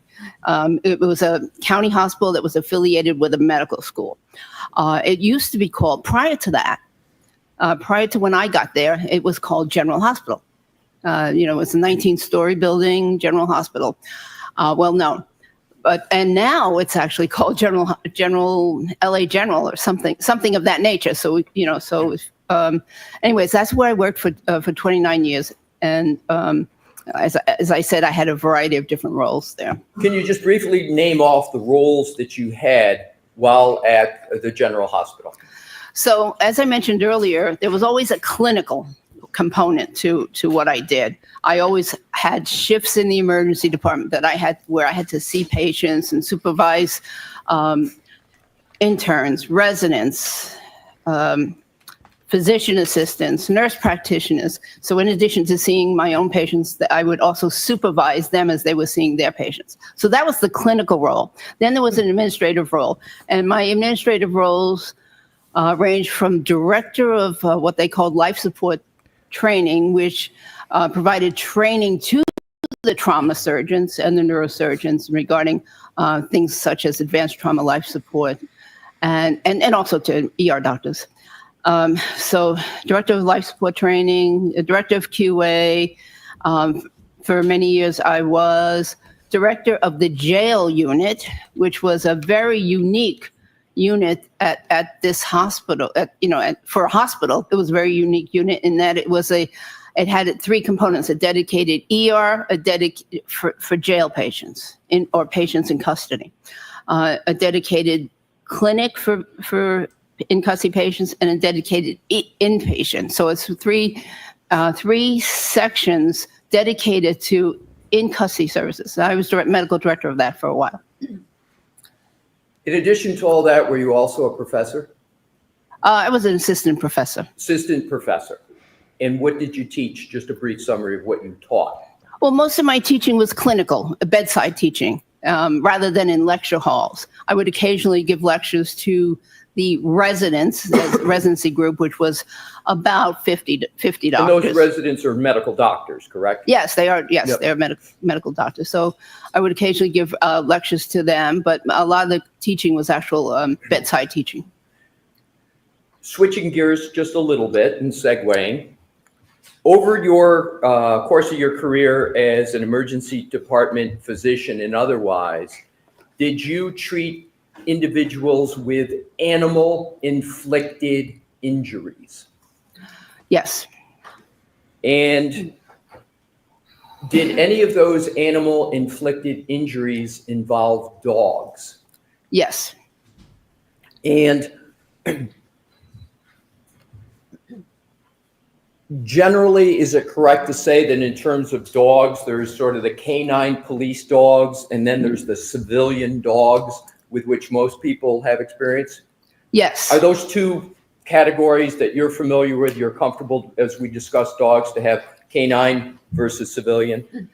Yes, because the injury patterns are a little different. Okay. So what is the difference between a canine dog on the one hand and a civilian dog on the other? Well, generally, civilian dog bites are rather minor. Generally, puncture wounds, maybe some slight avulsions, skin defects, slight skin defects, usually not major. Whereas in the canine or trained police dog bites, the wounds I saw were extensive wounds where there was extensive ripping, tearing, crushing of tissue, and many times even injuries to the muscles and blood vessels underneath. From your experience, do you know why the injuries from a canine dog are as you describe them, as opposed to injuries from a civilian dog? Well, in the LA area at that time, the dogs were taught to bite and hold. So they would, the canine dogs would get a grip on the individual that they were pursuing, and then hold on, even if the individual was trying to pull away. And so there were oftentimes tearing injuries to those, because that's how the dogs were trained at that time. Even with canine dogs, did you ever see injuries from canine dogs on humans that were not a complete bite, that were an incomplete bite? Yes. So if the dog missed on the first attempt at a grab, the teeth might only scratch the surface of the usually extremity, by the way, and so you get what I consider an incomplete dog bite because it was just scratch marks from the teeth. But the dog would then, try a second time and third time. Now let's go to civilian dogs, a term used for more dogs of household pets that people have.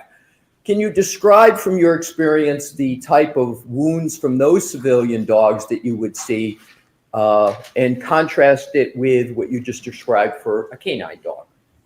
Generally, they were minor. So a scratch, a puncture wound, maybe a little tearing of the skin, a little skin flap, but generally much different. Skin in flap, your not on my bingo card. 30, did you say about? No, but do we feel? Oh, what was that? Do we feel like he skipped over her cop? Because I feel like part of the whole reason they were able to talk about her experience, not only as an ER trauma doctor and seeing these different wounds, was that she had a police officer background. Well, she does, and they haven't mentioned that yet, but I have a feeling they will before it's all said and done. But you're right. I think they probably skipped it in the CV portion on accident. And Brandon, on Mondays we don't sleep and do arms because if you want your sorry, I'm getting ahead of myself, because if you want an expert, you're paying by the hour to give you an AJ. Yeah, that.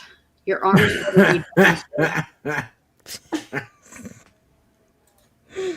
That was actually pretty good. He rhymed the whole time. It was a neat little limerick there. Yeah. Good job. Good job. Over 30 years experience in the emergency medicine department. Mm-hmm. What did you see more of? Civilian dog wounds on humans or canine wounds? Actually, it depended on where I was assigned at the time. So in the very beginning, because the jail unit was one of my first assignments, I saw these horrific wounds, many of them.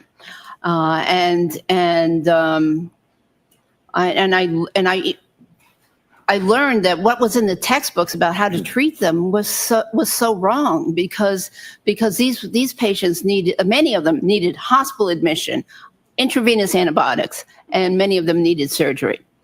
And what I was reading in the textbook was, that you could patch them up and clean up the wound and send them home with, sometimes with antibiotics, sometimes without. But anyway, so initially what I was seeing a lot of in the very beginning was the law enforcement dog bites, because I was assigned to jail ward. And also I was very interested in this because I used to be a police officer. And before going to medical school, I was a full-time police officer here in Massachusetts for 7 years. And so I had this interest in law enforcement type injuries sustained during the arrest process, et cetera, et cetera. So you had an early interest in with regard to dog-inflicted wounds on humans and a police officer. Where were you a police officer in Massachusetts and when? In the city of Malden. I was appointed as first woman police officer in 1977 to 1984, full-time. Police officer. And while you were a police officer, were you doing that full-time and anything else while you were a police officer? Were you pursuing school while you were a police officer, your college education, or was it separate? No, I was a full-time police officer working the night shift. And I was attending Northeastern University part-time during the daytime to pursue my degree. Were you a sworn duty police officer? Yes. Full member of the police force? Yes. Did you attend academy? Yes, I attended the Boston Police Academy. And how many years were you a Boston police officer? No, I'm sorry, I'm not Boston, the Ball. I was a Malden police officer for 7 years, full-time. Now let's go back to your emergency department and other experience. Can you approximate how many dog bite injuries you provided treatment for while an emergency department physician? Overall? Overall. Well, He's got more policing experience than I don't know the exact answer, but I estimated it at a very conservative number of 500 dog bites because, would you like my methodology? Oh, please. Oh, okay. So I considered that even though I worked there for 29 years, I would take 25 years and 40 weeks out of the year, because the other weeks I might be assigned something special, a special rotation or a special assignment or vacation or some kind of course. So 25 years, 40 weeks per year, that's 1,000 weeks. So even if I only saw one dog bite at this busy trauma center, that would be 1,000 dog bites in my career. But I just took it in half. I cut it in half and said five. I think at least 500. In addition to the 500, did you oversee other physicians or healthcare professionals like physicians' assistants, nurse practitioners, who themselves were treating and observing dog-inflicted wounds on humans? Yes. And approximately just the number, approximately how many of those, in addition to the 500 you just calculated? Well, I generally supervised about 3 to 4 people per shift.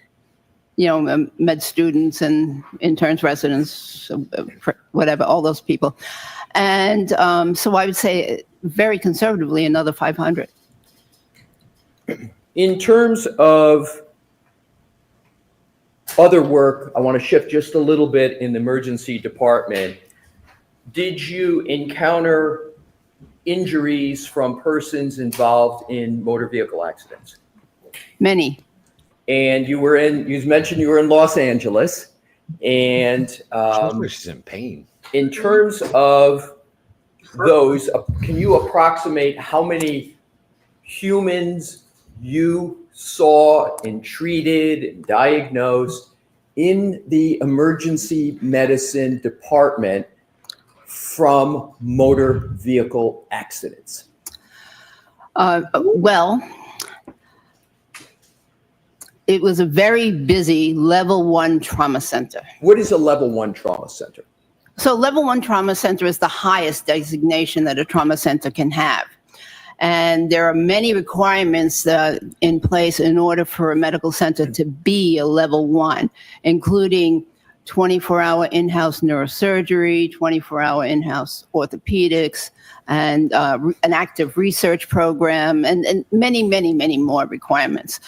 And a certain level of training for all of the ER docs and all of the trauma surgeons. So we were level 1 trauma center, one of the busiest in the west of the Mississippi.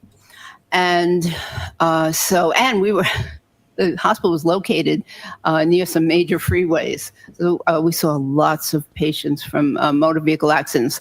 But if I were I would say, if I took the 1,000-week number again, if I saw, at least 3, motor vehicle accidents per week, that's 3,000 at least. And that's just me. That's not the interns, residents that I'm working with. So shifting again a little bit, as medical director of jail medical services at General Hospital, can you just describe a little bit about the work there? Similar to what you just described, or is it a little different? In the mic though. So in the jail medical services, we dealt with people who were in custody. Some of them were also, drunk drivers and under arrest. Some were, they were arrested for a variety of reasons. Anyways, and if they were in custody, rather than have them in the main emergency department, we had a special emergency department for them. And so we would see, interesting cases there.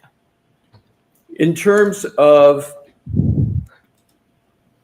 being a professor, is that your time as an adjunct professor at Cal State Los Angeles? Is that where you were an adjunct professor? Yes. So while I was doing all this, I also had a part-time job teaching a course called legal medicine to graduate students, master's level students in the criminalistics master's program at Cal State University. And in terms of topics, just briefly, some of the topics you would have taught them, and particularly any that may be apropos to why you're here today. So knowing that many of these students were going to go on to work in crime labs or be crime lab directors someday, what I needed to do was to teach them about the aspects of a crime scene that dealt with a body or someone who was injured or killed, and so we dealt with things such as time of death, post-mortem changes, wound analysis on the body, looking for different patterns of wounds or types of wounds that could direct them into to steer them in their investigation. Let's see, so many other things. Yeah. There was a little bit of a noise here when you were talking about wounds and patterns. Could you just repeat that aspect of it? Sure. So when a criminalist or a crime scene investigator goes to the scene, they have certain duties to attend to, and they need to be aware, that certain kinds of wounds, might indicate certain types of deaths. For instance, gunshot wounds in certain locations, or lacerations or stab wounds in certain locations might mean that this could be a suicide. This could be a homicide. They need to know, if there's something that might look like resemble a bite mark, that maybe that area needs to be swabbed or photographed specially, and etc. So that's basically, it was very basic, but that's what I. Let's now shift again to your work at the County of Los Angeles Department of the Medical Examiner's Office, or is sometimes called the Coroner's Office. When did you have that work, and what did that position involve? So that was from 1993 to 1995. And as I mentioned, there was death investigations. I was assigned a certain number of cases myself, but we also reviewed cases that other doctors had. And I, given my curious mind, when I would do my autopsy, I'd also look at whatever other cases were going on. And there was typically 10 to 15 cases going on any given day. And so I learned a lot, not only from my cases, but from other cases. Did you ever conduct an autopsy of any individual that sustained dog-inflicted wounds? Yes. Please describe that autopsy. That was a case I'll never forget. It was a young boy who had been attacked by 3 dogs, large dogs, but not specifically canine, law enforcement trained dogs, but 3 large dogs. And the wounds there were extensive wounds all over the body, or as best I can remember, including a wide variety: puncture wounds, some scratches, abrasions, contusions. There were a number of different types of wounds. So let's now go, we talked about dogs and motor vehicles. I want to go back, please, to motor vehicles. Did you, as a forensic pathologist, did you ever conduct autopsies of decedents that were involved in motor vehicle accidents? Yes. Approximately how many? Hard to say. I'm not sure really, but probably at least, motor vehicle accidents, probably at least 20 or 30. Did you conduct autopsies of victims of motor vehicle pedestrian incidents? Yes. Now, prior to working at the coroner's office, you worked at the jail emergency department at General Hospital that you described, right? Yes. And in that position, did you provide treatments to persons that suffered dog-inflicted injuries? Yes. And just approximately how many? And then we'll move on to the next topic. Approximately, personally myself, about 40, but I was involved I worked as part of a team, and so I think we saw probably about 60 of these severe dog bites. We're going to shift again to keep it moving. Have you authored or edited any publications on dog-inflicted injuries on humans?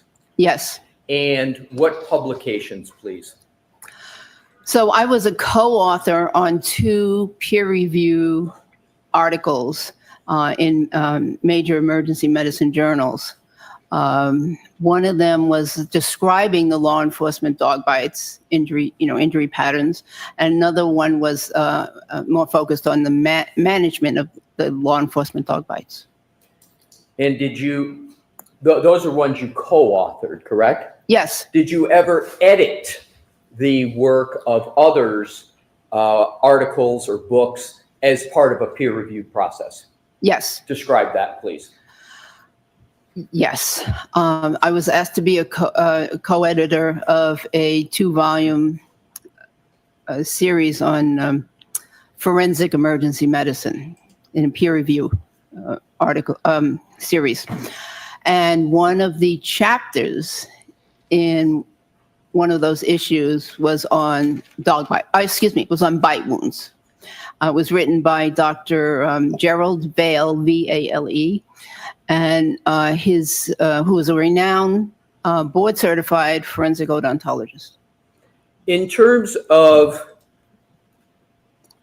moving now from peer-reviewed articles you co-authored, peer-reviewed books and articles you edited, have you attended any seminars or talks or lectures on wound identification and or bite wounds? Yes. Just briefly describe a couple to give the jury a flavor of what those were. Well, there have been many lectures on wounds of all sorts. And in the emergency medicine program, of course, there were lectures on wounds from various types of animals and how to treat them. In the forensic arena and at some of the professional organizations, there were lectures or talks on wounds, and also there was a yearly talk on bite wounds given by Dr. Vale at the coroner's office. To state perhaps the obvious, have you had a lifelong interest in dogs and dog-inflicted wounds? Yes. And is that a professional and a personal interest? It's professional. Right, mostly professional, as you've described it. Let's now keep moving and go to another topic. Have you testified as an expert in court before? Yes. Is that in state and federal court? Yes. What topics have you testified to in state and federal court? Causes of death, wounds, child abuse, domestic violence, mostly causes of death. Have you testified as an expert regarding emergency medicine? Yes. Have you testified as an expert regarding forensic pathology? Yes. Have you been found to be qualified as an expert in each of those categories in the courts in the United States? Yes. Have you ever not been qualified to testify in any court in the United States? No. Have you ever testified as an expert regarding identifying dog-inflicted wounds on humans? No. And why not? Because prior to this case, because it's not a topic that comes up very often. So although it comes up often in your practice, in terms of whether it's an issue in court, Is it my understanding from your answer, it just doesn't come up that frequently? Correct. Are you aware of any other physician practitioner that would be testifying in court a lot on this topic, given what you just said about the infrequency of it coming up? No, I'm not. Now let's go on to what were in the last question on this line, give a general idea of the types of wounds that were at issue and whether there were any pattern wound issues in those cases that you've testified in court about. Well, many of them were stab wounds. Some were blunt force wounds from, from variety of mechanisms, including, assaults or motor vehicle accidents again, a lot of wounds from accidents, and then, of course, gunshot wounds. Were those, the topics both living persons as well as deceased? Yes. Let's now move to, you've mentioned wound pattern, right? And are you familiar with the... Oh my gosh, I'm on the struggle bus here. John, to stay awake. Yeah, my kids took all of my energy drinks and I don't know where they are. But my kids they seem energetic. Go figure. Yeah. And, we'll wait for Valhalla to come back for that super chat. Yeah, I really like her, but unfortunately, this is like what, the third or fourth time we've heard this. Yeah, so testimony, so it's very like, okay, yeah, we remember. Like, get to it. Fourth or fifth or something by now. Yeah. Unlike Shannon Burgess from the University of Alabama State Technological School and Gardening Club, she will not get dog bites and dog bits confused. Completely agree, Zach. 100% accurate statement. Yeah. I feel like he's trying to get ahead of some of the stuff that Brandon was going on and on about. Like, you've never testified due to dog bites in court yet. Well, it's not like a rap typical thing. Yeah. It's like Eminem in a rap battle. I'll say everything you're going to say about me. Go ahead and be mean to the old lady in front of the jury. Do you think they're going to let Lolly? I don't think Lolly's going to get a chance to talk to her this time. I think it's going to be Brennan. I hope it's Brennan, because he was such an ass to her in voir dire. Oh, it'll definitely be Brennan. I hope he does it in front of the jury. Well, I mean, we haven't heard anybody object yet, so Yeah, who that's knows? true. Wouldn't it be like a wild card if they threw Allie in? Doubt it, but Yeah. No, we haven't heard any objections yet, Jess. Not yet. Not one. Ugh. Thank you, Brandon. I dated a girl who punched me in the head as hard as she could. I didn't do anything about it, just walked away. All I was thinking was, now we're even. Oh, God.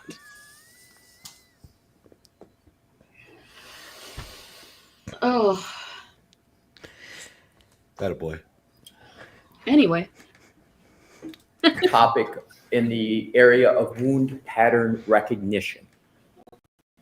Yes. Can you please describe for the jury what you mean by wound pattern recognition in your practice and from your experience? What is it generally, and we'll get to some more specifics as we go through.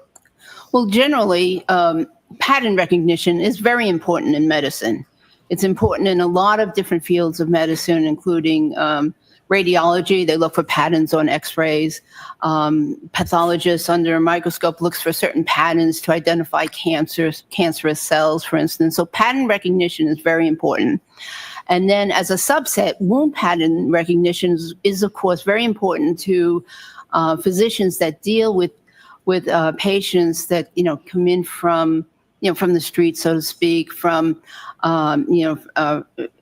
who may have been assaulted, may have been child abuse victims, may have been domestic violence, elder abuse, those kinds of victims, because sometimes it's important to or you learn that what actually happened is not what the patient or the relative or the presenter said happened. And so you have to discern or figure out what happened in a case. And so you have to be able to identify certain patterns and regions of the body, for instance, where wounds are, in order to make that happen. And so it's very important. It's emphasized in emergency medicine. When you were in residency, were you taught wound pattern recognition methodologies? Yes. And is wound pattern recognition an area that you continue to learn and then gain experience from your over 30 years as emergency medicine physician? Yes, it was emphasized in both emergency medicine and forensic pathology, in both fields. Very important. Is wound pattern recognition a generally accepted methodology that is applied in the practice of medicine? Yes. And you've given a few examples of that pattern recognition methodology. Is that pattern recognition methodology generally accepted and discussed in the peer-reviewed medical literature? It is in certain articles. Right. Yes. And we'll be getting to some of those. In terms of wound pattern recognition, just roughly how frequently in your experience as an emergency medicine physician did you have to exercise your skills in wound pattern recognition? I would say probably weekly, because I always questioned, what the patient was telling me, and did it fit? Did the story make sense? So I did it quite often. And was that particularly important in child abuse cases where you may not be getting the story and you'd have to look at wounds and make your own determination? Yes. Now let's go and slightly move on to a very similar topic as to whether you ever had to determine the source of the wound without any input from a patient. Oh, yes, many times. Many patients arrive to the emergency department unconscious. And that's one example of others. And with regard to language barriers, did you ever encounter that as an obstacle to you understanding what may have happened and you therefore had to exercise your pattern recognition skills? Yes. So now in terms of dog bites specifically, how often, if at all, did you have to look at a patient without input from anyone to determine whether it was from a dog? Occasionally. And can you recall any specific instance, or is it just you're recalling that you generally had to do it, but you can't recall a specific instance? The second of that I generally had to do it. Sometimes, there was a language barrier and people couldn't describe what it was that bit them. And it was important to know because treatment for different types of bite wounds is very, very different. And to be fair to the situation, you can't give any one specific, you remember this person was this age, et cetera, but you know that you did that on more than one. I'll withdraw that and go to the next area. Let's now talk about wound pattern recognition in the area of forensic pathology. What role does pattern recognition play in forensic injury analysis? And could you please just let the jury know what you mean by forensic injury analysis as regards pattern recognition? Okay, so forensic analysis or forensic injury analysis is the analysis of injuries from a medical legal perspective. In some areas of medicine, the doctors are taught to just treat just treat the injuries, and no figuring out about how it happened or what caused the injuries, so much as they treat. But in my case, both the emergency department and the forensic pathology training, I was interested in how the injury happened. That was a very important factor to me. Why is pattern recognition important in the field of forensic pathology? Oh my goodness.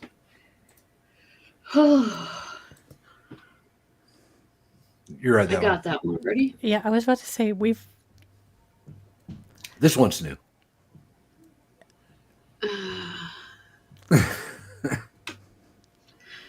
I don't like smexism. I don't get why you would choose to hate an entire group of people just because of the way they all behave. Mm-hmm. Thanks, Brandon. Oh, also, I just put a poll up.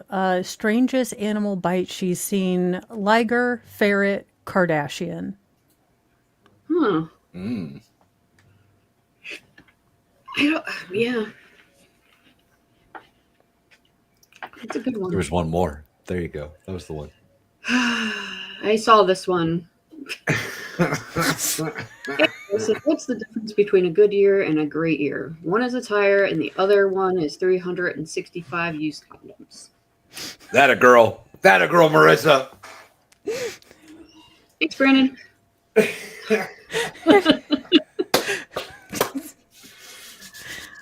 Oh boy. We're going to All get right. back from Dollywood, and she's just drinking straight Crown with a silly straw. Yeah.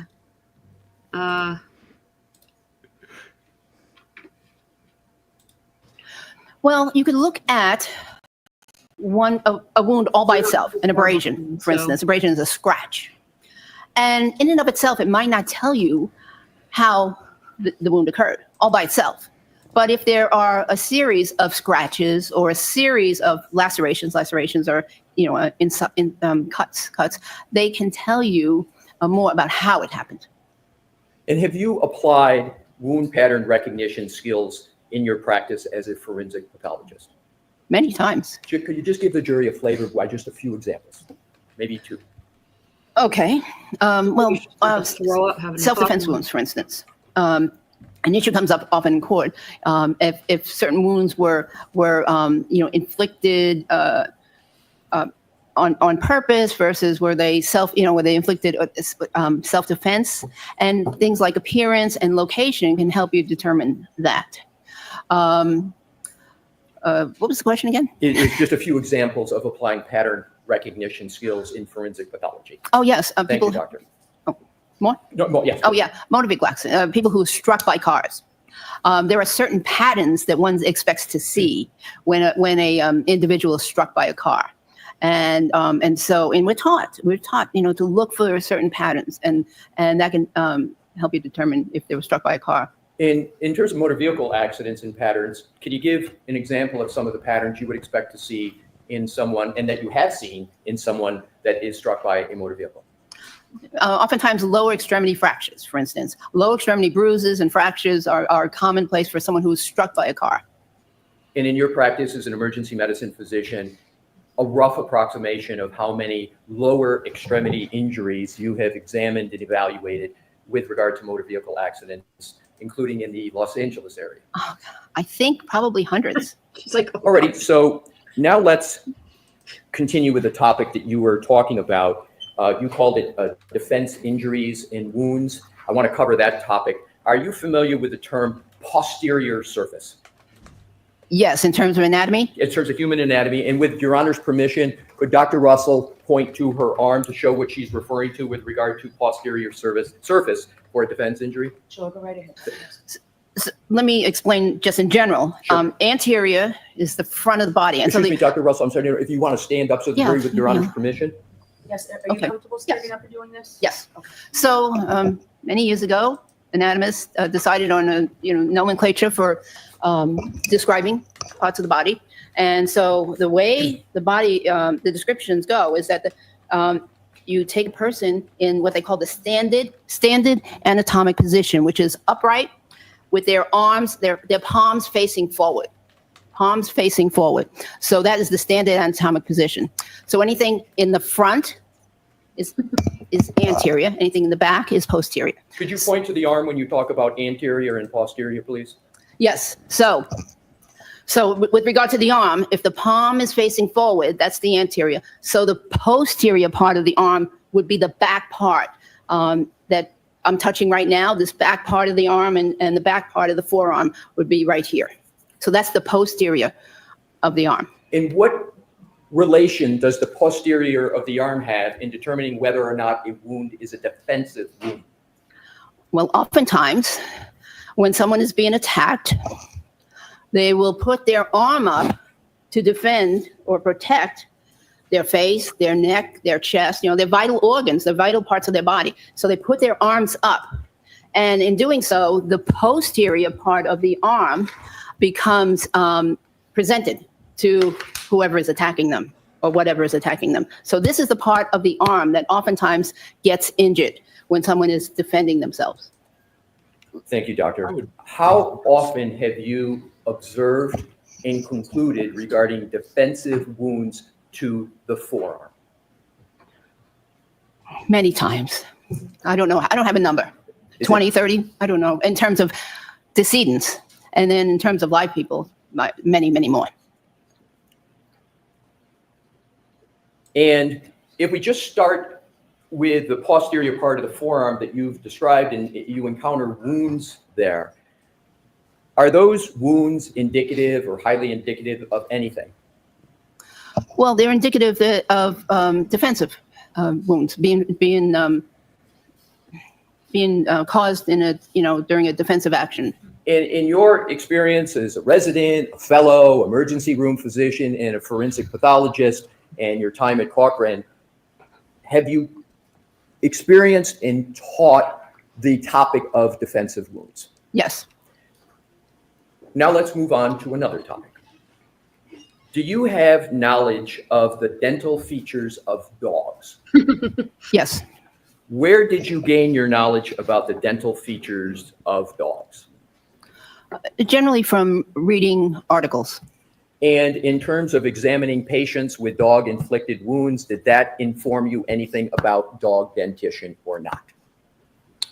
Not specifically. In terms of dog dentition, Your Honor, may I approach? Okay. Thank you.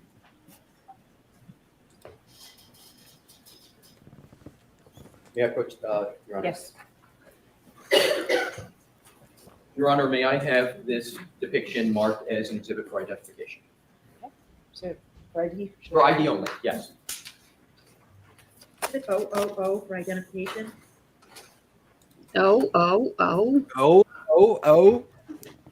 you, Madam Court Reporter. Your Honor, may I hand it to Liz? I'm handing you Dr. Russell what has been marked for identification as 000 as in orange. They have another one. Dr. Russell, do you recognize that depiction? Yes. What is it? This is a diagram of canine dental anatomy. And could you please, just for the jury, briefly describe dog dentition and what we mean by the term dentition? I think most know, but just for the record. So I believe dentition just means the teeth and the shape of the teeth and of the mouth of the animal or a person. And what this diagram shows is that in general, dogs tend to have a triangular mouth, meaning it comes to a narrowing towards the front of the mouth. It shows how many teeth a normal dog will have, and what they look like. There are different kinds of teeth, just like humans have different kinds of teeth. In Your Honor, to assist the jury in the understanding of what Dr. Russell is speaking about, with Your Honor's permission, could we publish this as a chalk for the jury? Is there any objection? No, thank you. Okay. Thank you, Your Honor. And we'll enlarge Mr. Woke. Dr. Russell, where would you like to start with regard to this, just to give the jury a brief discussion of dog dentition? Which part of this should we zoom in on? I think the lower half around the triangular upper and lower jaws, right there. Right there? Very good. And Mr. Woke, if you could just to start with, pull it down just so we can see the headings, and more importantly, the jury can see the headings of those two diagrams that Dr. Russell has pointed out. Yes, and just enlarge that. Can you read what's on the left and what's on the right? It's slightly blurry. It's slightly blurry. Mandible, lower jaw, maxilla, upper jaw. Yes, I can read it. Right. Alrighty. So if we could then just reduce it back down so it's a little bit so that it's not distorted. And then Dr. Russell, if you could just talk about it. And before we do that, I think it would be helpful, Dr. Russell, we can go to the depiction up above just to get the overall picture up above there of the dog. All right. Is that that's an overall picture, correct? Do you want to point out anything generally on that picture? I don't have a pointer, but generally it's a side view, and it shows the and it's a skeletal view, so there's no skin, and it shows that there are some prominent teeth. They're called the canine teeth, and then there are some smaller teeth in front of that. Or excuse me if I couldn't interrupt. Pardon my interruption. Yes. I'm just going to try to locate in the courtroom a pointer, Your Honor. There's nothing on that. Stand up. Okay, legitimately, dog skulls are terrifying. New nightmare fuel unlocked. Here, Dr. That ain't got nothing on a camel skull. Have you ever seen a camel skull? Yes. No, I don't look up the skulls of animals. I think it was at the I watch Water Museum K-dramas. in Philly. Like they have all kinds of weird stuff. They have like fetuses in jars and stuff. It's weird, but Whoa. yeah. Let me find you a camel skull, Mo. You'll appreciate All right. this. While you're doing that, I will read probably what's going to be reprehensible here. Brandon, thank you. Last year was a sad year for my family. My mother should have been celebrating her 75th birthday, but because of drugs, alcohol, and other terrible decisions, we all forgot. Okay. That one's not as good. Hold on. That's not a good one. Thank That's you, Brandon. funny. Let's go. That was funny. It's a really weird time to be hearing Mr. Mo asking the boys how many hot dogs they want.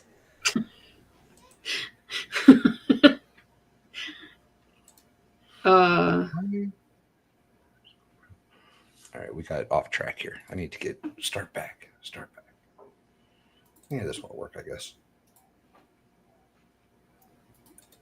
Wait for it. Present share screen.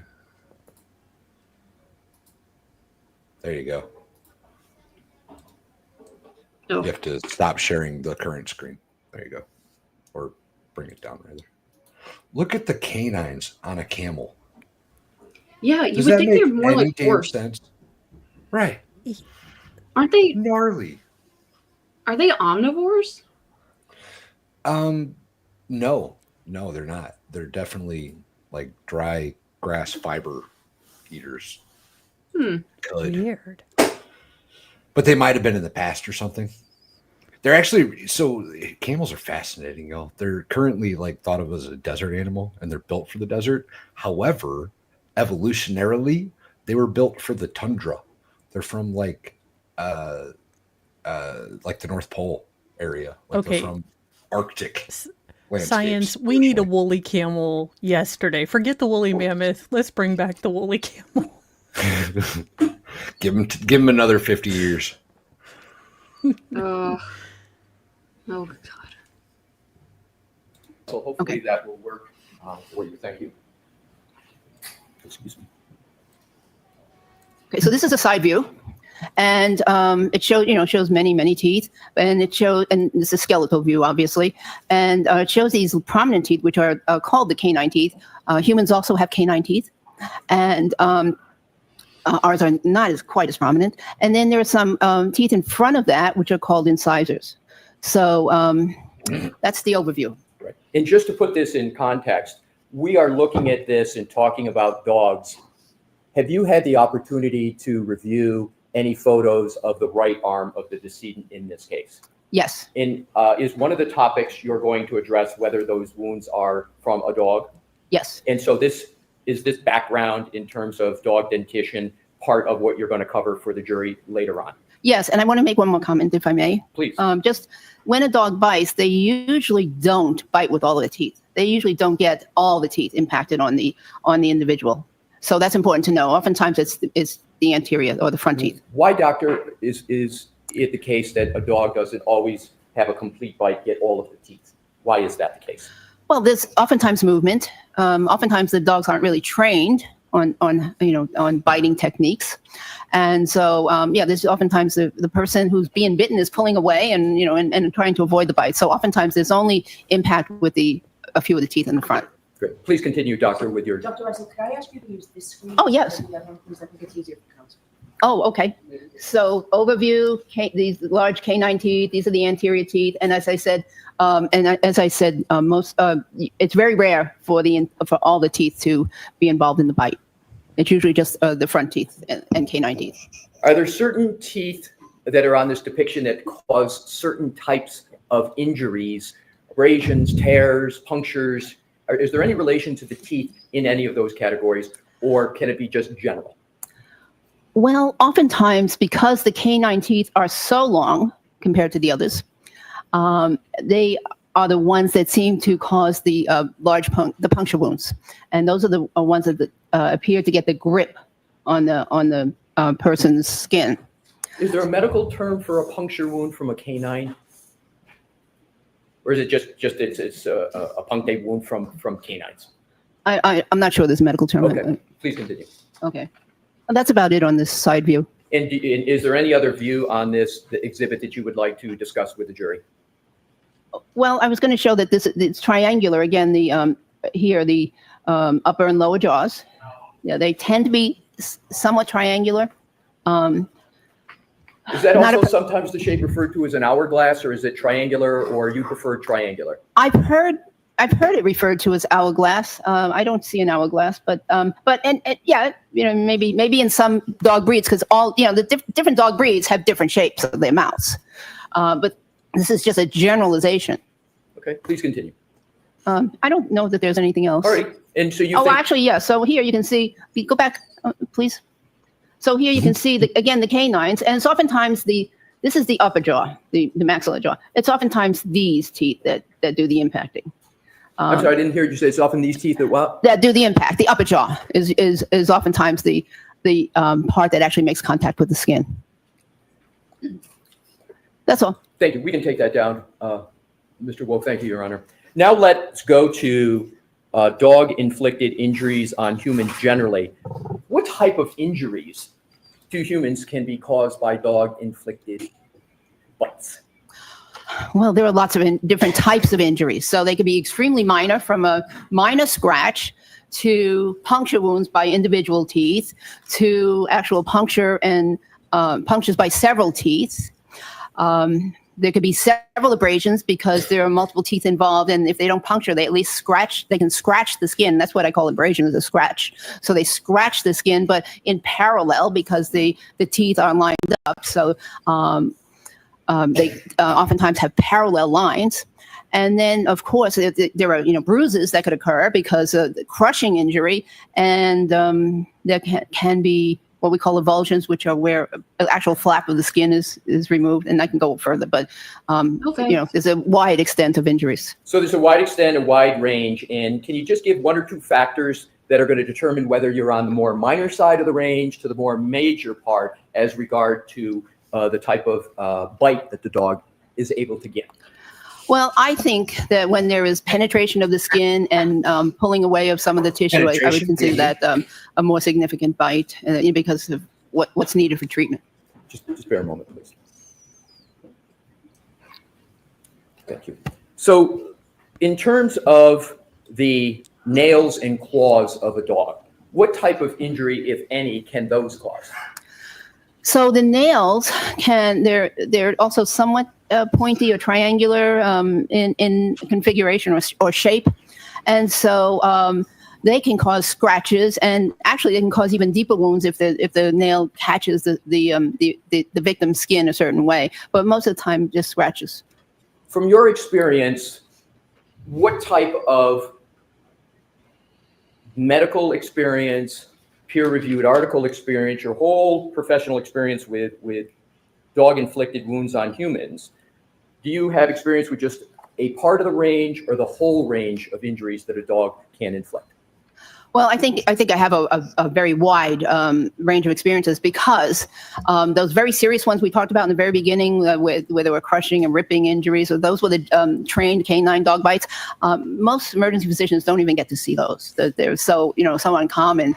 But because I was assigned to jail ward, that's how I got to see them. But in the majority, in the main ER, most ERs in our main ER, we saw the more minor type of injuries.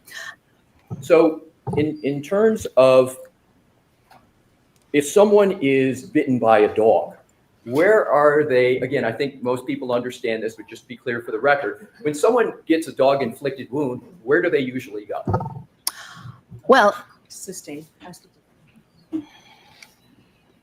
Doctor, are you aware of the medical facility from your experience where people go who have dog-inflicted wounds?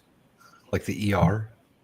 Well, if they feel like they need medical care, they will either go to a family doctor or most likely the emergency department, because the emergency department is where the resources are, the people that with the experience. They go to the emergency department in general.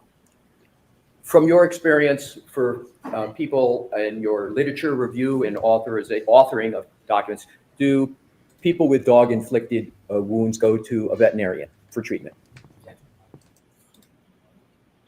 I'll let you answer it. Yeah. Why? Not from my experience. All right, now let's move to another category and to keep this moving along. How did you initially become involved in this case? Well, very interesting. All the injustice I from live in across Los the Angeles, country. and I saw something in the Boston Globe about this case, but I really didn't pay much attention to it. And then eventually I saw or heard something, because I'm not from this part of the Massachusetts. I'm from a different part of Massachusetts. So anyways, eventually I heard or saw something about there being an issue with some possible dog-inflicted injuries versus maybe car-inflicted injuries. So that got my attention. I thought, that's interesting. And so that's how I initially became aware of the case. Let's talk about the Boston Globe. How is a person from Los Angeles reading the Boston Globe, and why? Is it like a one-time thing, or why is it you're reading the Boston Globe? I had a subscription. I would, not always read it. I lived in Massachusetts. I went to school in Massachusetts. I worked in Massachusetts as a police officer. So I have some interest in Massachusetts, but none of that was in this geographic area. It was all north of Boston. So that was the area I mostly paid attention to. Did you reach out to anyone after reading that article? And what did you recall from the article in the Boston Globe, if anything? I'm going to sustain that. Did you reach out to anyone after having read something in the Boston Globe? Yes. I thought the question was interesting. I'll let that stand, but just answer Mr. Leslie's question, please. Yes, I did. Go ahead. Okay. Yes, I reached out to one of the DAs in Los Angeles County. And at that point, what, if anything, did you know about this case? I didn't know much. I just knew what I mentioned, and I knew that the decedent was a police officer, had been a police officer, and that interested me also because I was a police officer. Please keep your voice up, Dr. Russell. I said that interested me also because I had been a police officer. Go ahead. So that's about all I knew, really. Right. So did you know anything about what the prosecution was claiming or the defense was claiming at all? Did you know anything? Sustain. What did you know, if anything, about the case? I'm going to see it's Iba ready on this. Oh, good grief. Thank you, Brandon. Dog patient. Sorry, I had to read ahead. Will you visit me when I warm up and get out of here? Nurse, sorry, John. I hate graveyards. Ouch. Ouch. Dark, bro. But funny. Because I like dark humor. Fair. Yeah, so that was Brandon that objected? Yeah, he's been objecting, I think. Okay. So he's going to be horrible. Oh yeah, he's going to be absolutely horrible.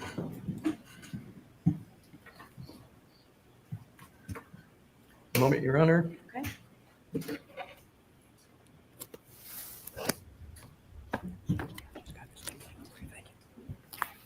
I think we got them all. Let's go. Yeah, I think got we them all. You can rewind and see my reaction, I'm sure.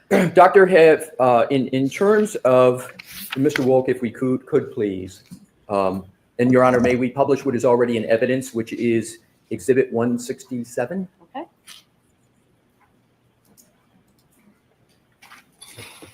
Dr. Russell, do you recognize Exhibit 167? Yes. And how do you recognize that? Well, first let's start, what is it, and then how do you recognize it? It is a picture of the decedent's right arm and forearm. Now, without stating what it is, have you been able to form an opinion as to the source and nature of the wounds that are depicted in that exhibit? Yes. Now, in terms of the next area, can you describe for the jury what method you used in forming your opinion without yet stating what your opinion is? Well, I used pattern recognition and differential diagnosis. So let's start with wound pattern recognition. Is that the wound pattern recognition you've been discussing up to this point in your testimony? Yes. And did I hear you use the phrase differential diagnosis? Yes. Please tell the jury what you mean by the term differential diagnosis as a physician, emergency medicine physician and forensic pathologist. So when a patient, when a physician sees a patient, right, and or in Imogen's case, and is attempting to make a diagnosis, it's very important that not only do they consider what they believe is the obvious, but also in their mind go through other possible diagnoses and determine if they can. I was hoping nobody would notice. You cheated. On the left of the exhibit, you will see the windows. On the right, we will have the walls. And in the middle, there will be a bead of sweat dripping down the cojones. That was pretty funny. You're welcome. Oh, that's funny. Thank you. Anyway. Rule them out, so to speak. If they can rule them in, rule them out, so that they are not just focused on one thing, but they've actually given consideration to other conditions that may be causing whatever it is that they see. So, Mr. Wolk, if you could take that, we're going to come back to this back and forth, but I'd like to have it taken down until we do have the need to, and if we could have the lights go back on, Your Honor. Thank you. So, does applying a differential diagnosis, well, let me start out. Do you understand what confirmation bias is? I believe so. Yes. And does differential diagnosis assist or not assist in avoiding confirmation bias? I believe it assists in avoiding confirmation bias. So in terms of differential diagnosis, did you apply that concept in the beginning of your analysis of this case? Yes. How did you apply differential diagnosis to, among other things, avoid confirmation bias in this case? Well, in my mind, I went through other possible things or causes of wounds on an arm, and what they would look like, and the configuration, the patterns, etc. And then I figured out why these other potential causes of wounds in the arm did not fit this case. So is a phraseology a synonym for differential diagnosis, what doctors call ruling out something? Is that another way to say it as well? Yes. So we're going to come back to the differential diagnosis. I just wanted to have that question first. Now let's switch to the materials that you considered in forming your opinion about the nature and source of the wounds to Mr. O'Keefe. Describe what you looked at in terms of coming to your opinion, conducting a differential diagnosis and avoiding confirmation bias. What did you look at? Well, I looked at pictures similar to this. So there were pictures taken at the hospital. There were pictures taken at the medical examiner's office. I looked at the medical records. I looked at the autopsy report. And I looked at other reports from the Massachusetts State Police. And then, that's what, those are some of the things I looked at. Did you look at any photographs, including of clothing? Of what? Clothing? Oh, yeah, clothing, of course. What clothing did you look at? So there was a shirt, like a hoodie shirt that I looked at that had many defects in it. And when you say defects, what do you mean by defects? Is there a more layperson's term? Holes. Thank you. Did you look at any history of any dogs with regard to any municipalities and dog incidents? I'm going to sustain that, Mr. Leslie. Did you look at any municipal records with regard to your review in this case? So that's sustained. With regard to other documents, if any, could you describe any other documents that you looked at? Well, I also. I'm going to see you outside, Ron. Brennan. He doesn't want those Chloe documents to come in that she was aggressive. Because they weren't in evidence, maybe? Oh, I don't know. I mean, I think she's still allowed to review it, right? we'll see. I mean, I don't see why. Well, Came in didn't last they time. allow Yuri to bring in, Chloe is totally Cora now, and I went to a vet, only I didn't really see the dog. But I have Yeah. these records, believe me. Maybe it's the way he's phrasing it or something. Yeah, I don't know. I'm sure we'll see what he comes back with.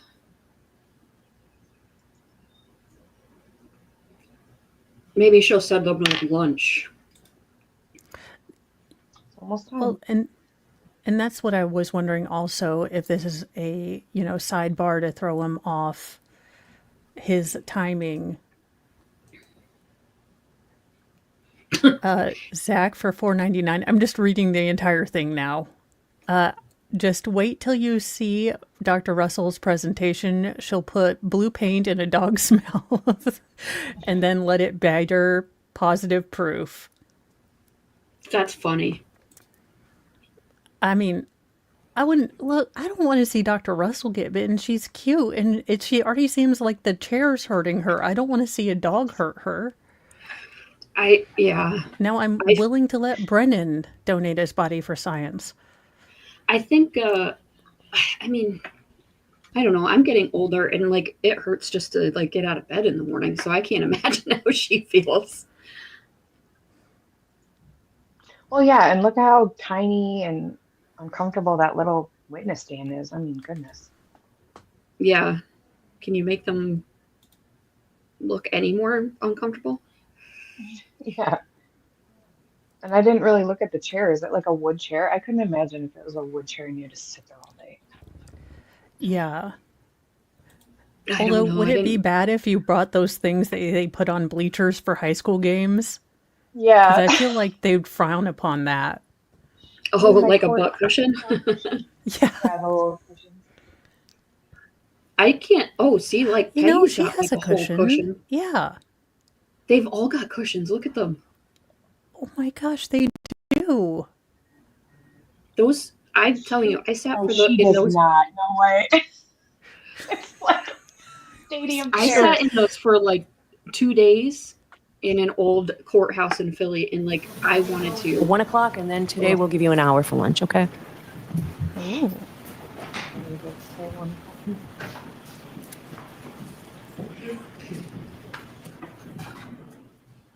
I'm not that young.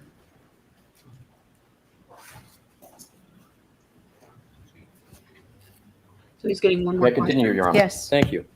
Thanks for your patience, Dr. Russell. We had broke off where you had described the materials that you had reviewed. Based on your, and Mr. Woke, if we could please put the exhibit that we just had, and with Your Honor's permission, republish it. Thank you.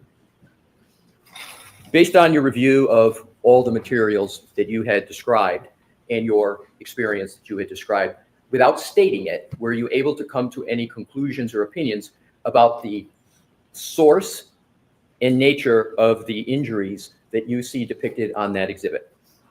Yes. And what is your opinion and conclusion concerning those injuries? Those wounds were inflicted as a result of a dog attack. I'm sorry, I didn't hear you. Can you speak a little louder?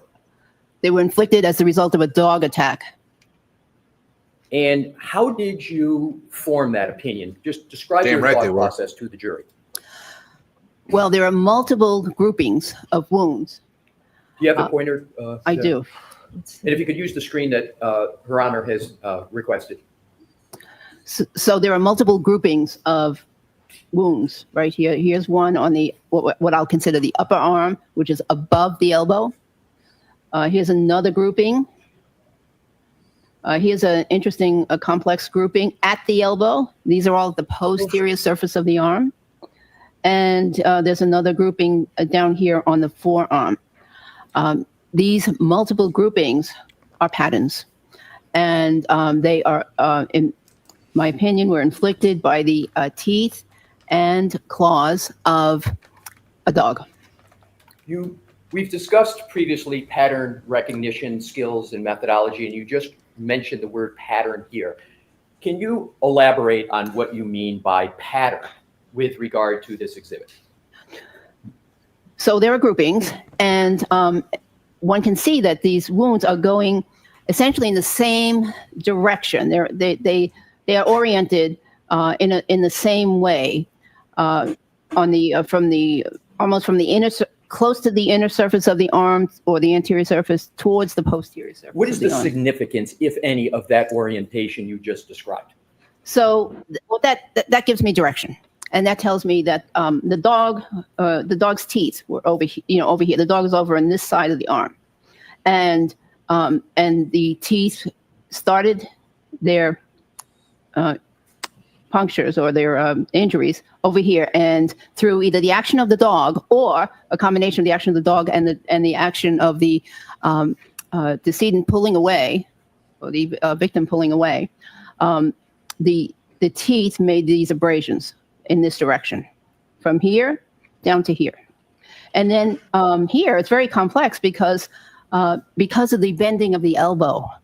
We don't know the exact configuration of what this elbow was in the arm. Was it fully extended, meaning it's fully stretched out, or was it partially bent? Was it fully bent? We don't know. But in addition to the pulling away movement, there's also the bending movement. So that one is even a little bit more complex. And of course, there are some additional marks down here and some possible bruising down here, punctate marks down here, which may represent the lower teeth. If we could just stop at that area. Have you observed in your experience what you call that complex area pattern? Have you seen that before? Not that exact pattern, no. But have you seen any that is similar to it? I've seen some characteristics of these patterns before, Right. yes. And it is the appropriate methodology to just to zero in on one section, or is the appropriate pattern methodology to look at all the wounds and then reach a conclusion? The second, to look at all the wounds. And could you please describe? Why don't we take our Okay, Your Honor. Okay. Thank you. All right, please. Follow me. Saved by the Bev.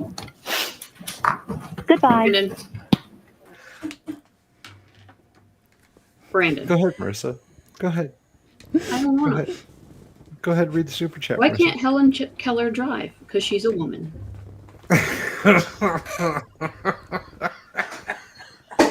That's sexist, Marissa. You can't say things like that. That's terrible. I can't wait for the comments on that one.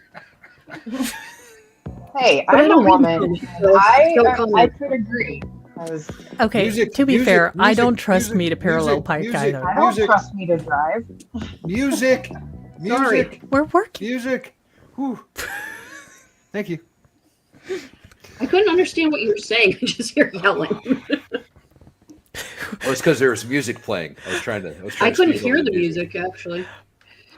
Marissa's like, did Valhalla get Tourette's? Like, Yeah. why didn't anyone warn me that he got Tourette's? Yo, that was. It's been an interesting day. Yeah, what in the fever dream is going on today? Y'all are gonna get the comments all kinds of crazy. Just a reminder, I don't read the comments when I'm on stream, so fire away. That's funny. Baker's gonna come back to Gloria Allred, a cease and desist. Yeah. Be like, how did we get these kind of comments with? How did I become part of the manosphere when I had you? I'm pretty sure he knew what was going to happen. We did this last year, remember? We did this once fair already. point. That's true. Well, I'm not a coward. Not a coward. You're a coward. That's the only argument I have to that. Fair. That was very long and boring testimony from Dr. Russell, but we know the good stuff is coming. I still can't get over the fact that the FBI came up. And yeah. That's awesome. And now we've officially got testimony saying that this is a dog bite. The blue paint dimpled taillight thing seems very far-fetched to me. I don't really see anybody. Yeah, I'm surprised Alessi didn't ask her, how many taillight injuries have you seen exactly like this? Yeah. Well, he might still. He's not done. Well, yeah. We're just on lunch. Well, yeah. Well, I really hope that the ARCA people have some sort of talk about the polycarbonate, because isn't it true that polycarbonate isn't meant to be jagged when it breaks? So it doesn't, you know what I mean? Yeah. Like, I thought there was something about how it breaks that it wasn't going to be like jagged like that, where it was going to slice your arm up if for some reason. Yeah. Maybe we'll find out. Maybe ARCA will tell us. That would be nice. I hope they don't have to spend 8 years trying to explain why they didn't cover themselves in blue paint and roll across a Lexus. Yeah. I know whatever they're going to talk about will be all ears, because I could listen to them all day. They were interesting. Yeah, I enjoyed listening to her talk. Way better than like the scientists putting together the plastic pieces. Yeah. Explaining for the 5th time in this trial how the centrifuge works to spin blood serum.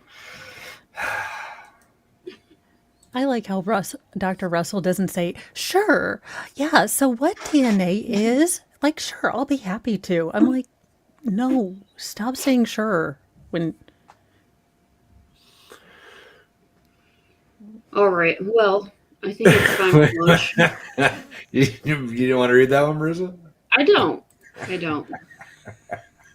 You can read it. Cooking and vacuuming should be women's events in the Olympics. Flipping it. It was. Oh, it'd be so easy. Yeah, right? I'd probably win. Y'all, we've got the afternoon setup, stream Yes. setup. However, Rumble, I don't believe we're going to have an afternoon Rumble stream. I think We will that not. one's not going to work. So, Rumblers, you're going to have to join us on YouTube for this one. Sorry. Yep. We can't help it. It's Baker's fault. And we'll see you back here about a little bit before 2. Yeah. Pretty soon. 1:50 maybe? Less than an hour, y'all. Less than an hour. Alrighty. Well, I've got a fun outro because in case you missed Michael Proctor saying the C word, don't worry, I've bleeped it. Dang it. That's the best part of this entire trial. It's still good. All right. I can't add it to the assets because For the Rumblers, the reason that there's not is because Baker's in the air, and the way Rumble works, you can only schedule one stream within a 24-hour period. So he could set up this morning's, but he's traveling. So after this ends, he would have to set it up again, and he's somewhere over the Atlantic. So it just can't be done. It just can't be done, y'all. All right, y'all. We'll see you later. Bye. Bye. These are your words, Trooper Proctor? Yes, Your Honor. Go ahead and say them. Yes, she's a babe with a river accent, though. Though, no ass. Is there one that you were referring to there, or why would you text that? These were, from all accounts, he didn't do anything wrong. Is talking about the homeowner, Mr. Albert. I had mentioned the compelling evidence against Miss Reed at this point indicated that Mr. Albert had nothing to do with Mr. O'Keefe's death. Size titlets and ass should you have to be innocent. Oh, he's not proud of them. Oh, she took a different way. Oh my dear God. He just jumped the fence and ate shit. Frank, come here, Frank. He jumped the fence and ate shit. Thank you.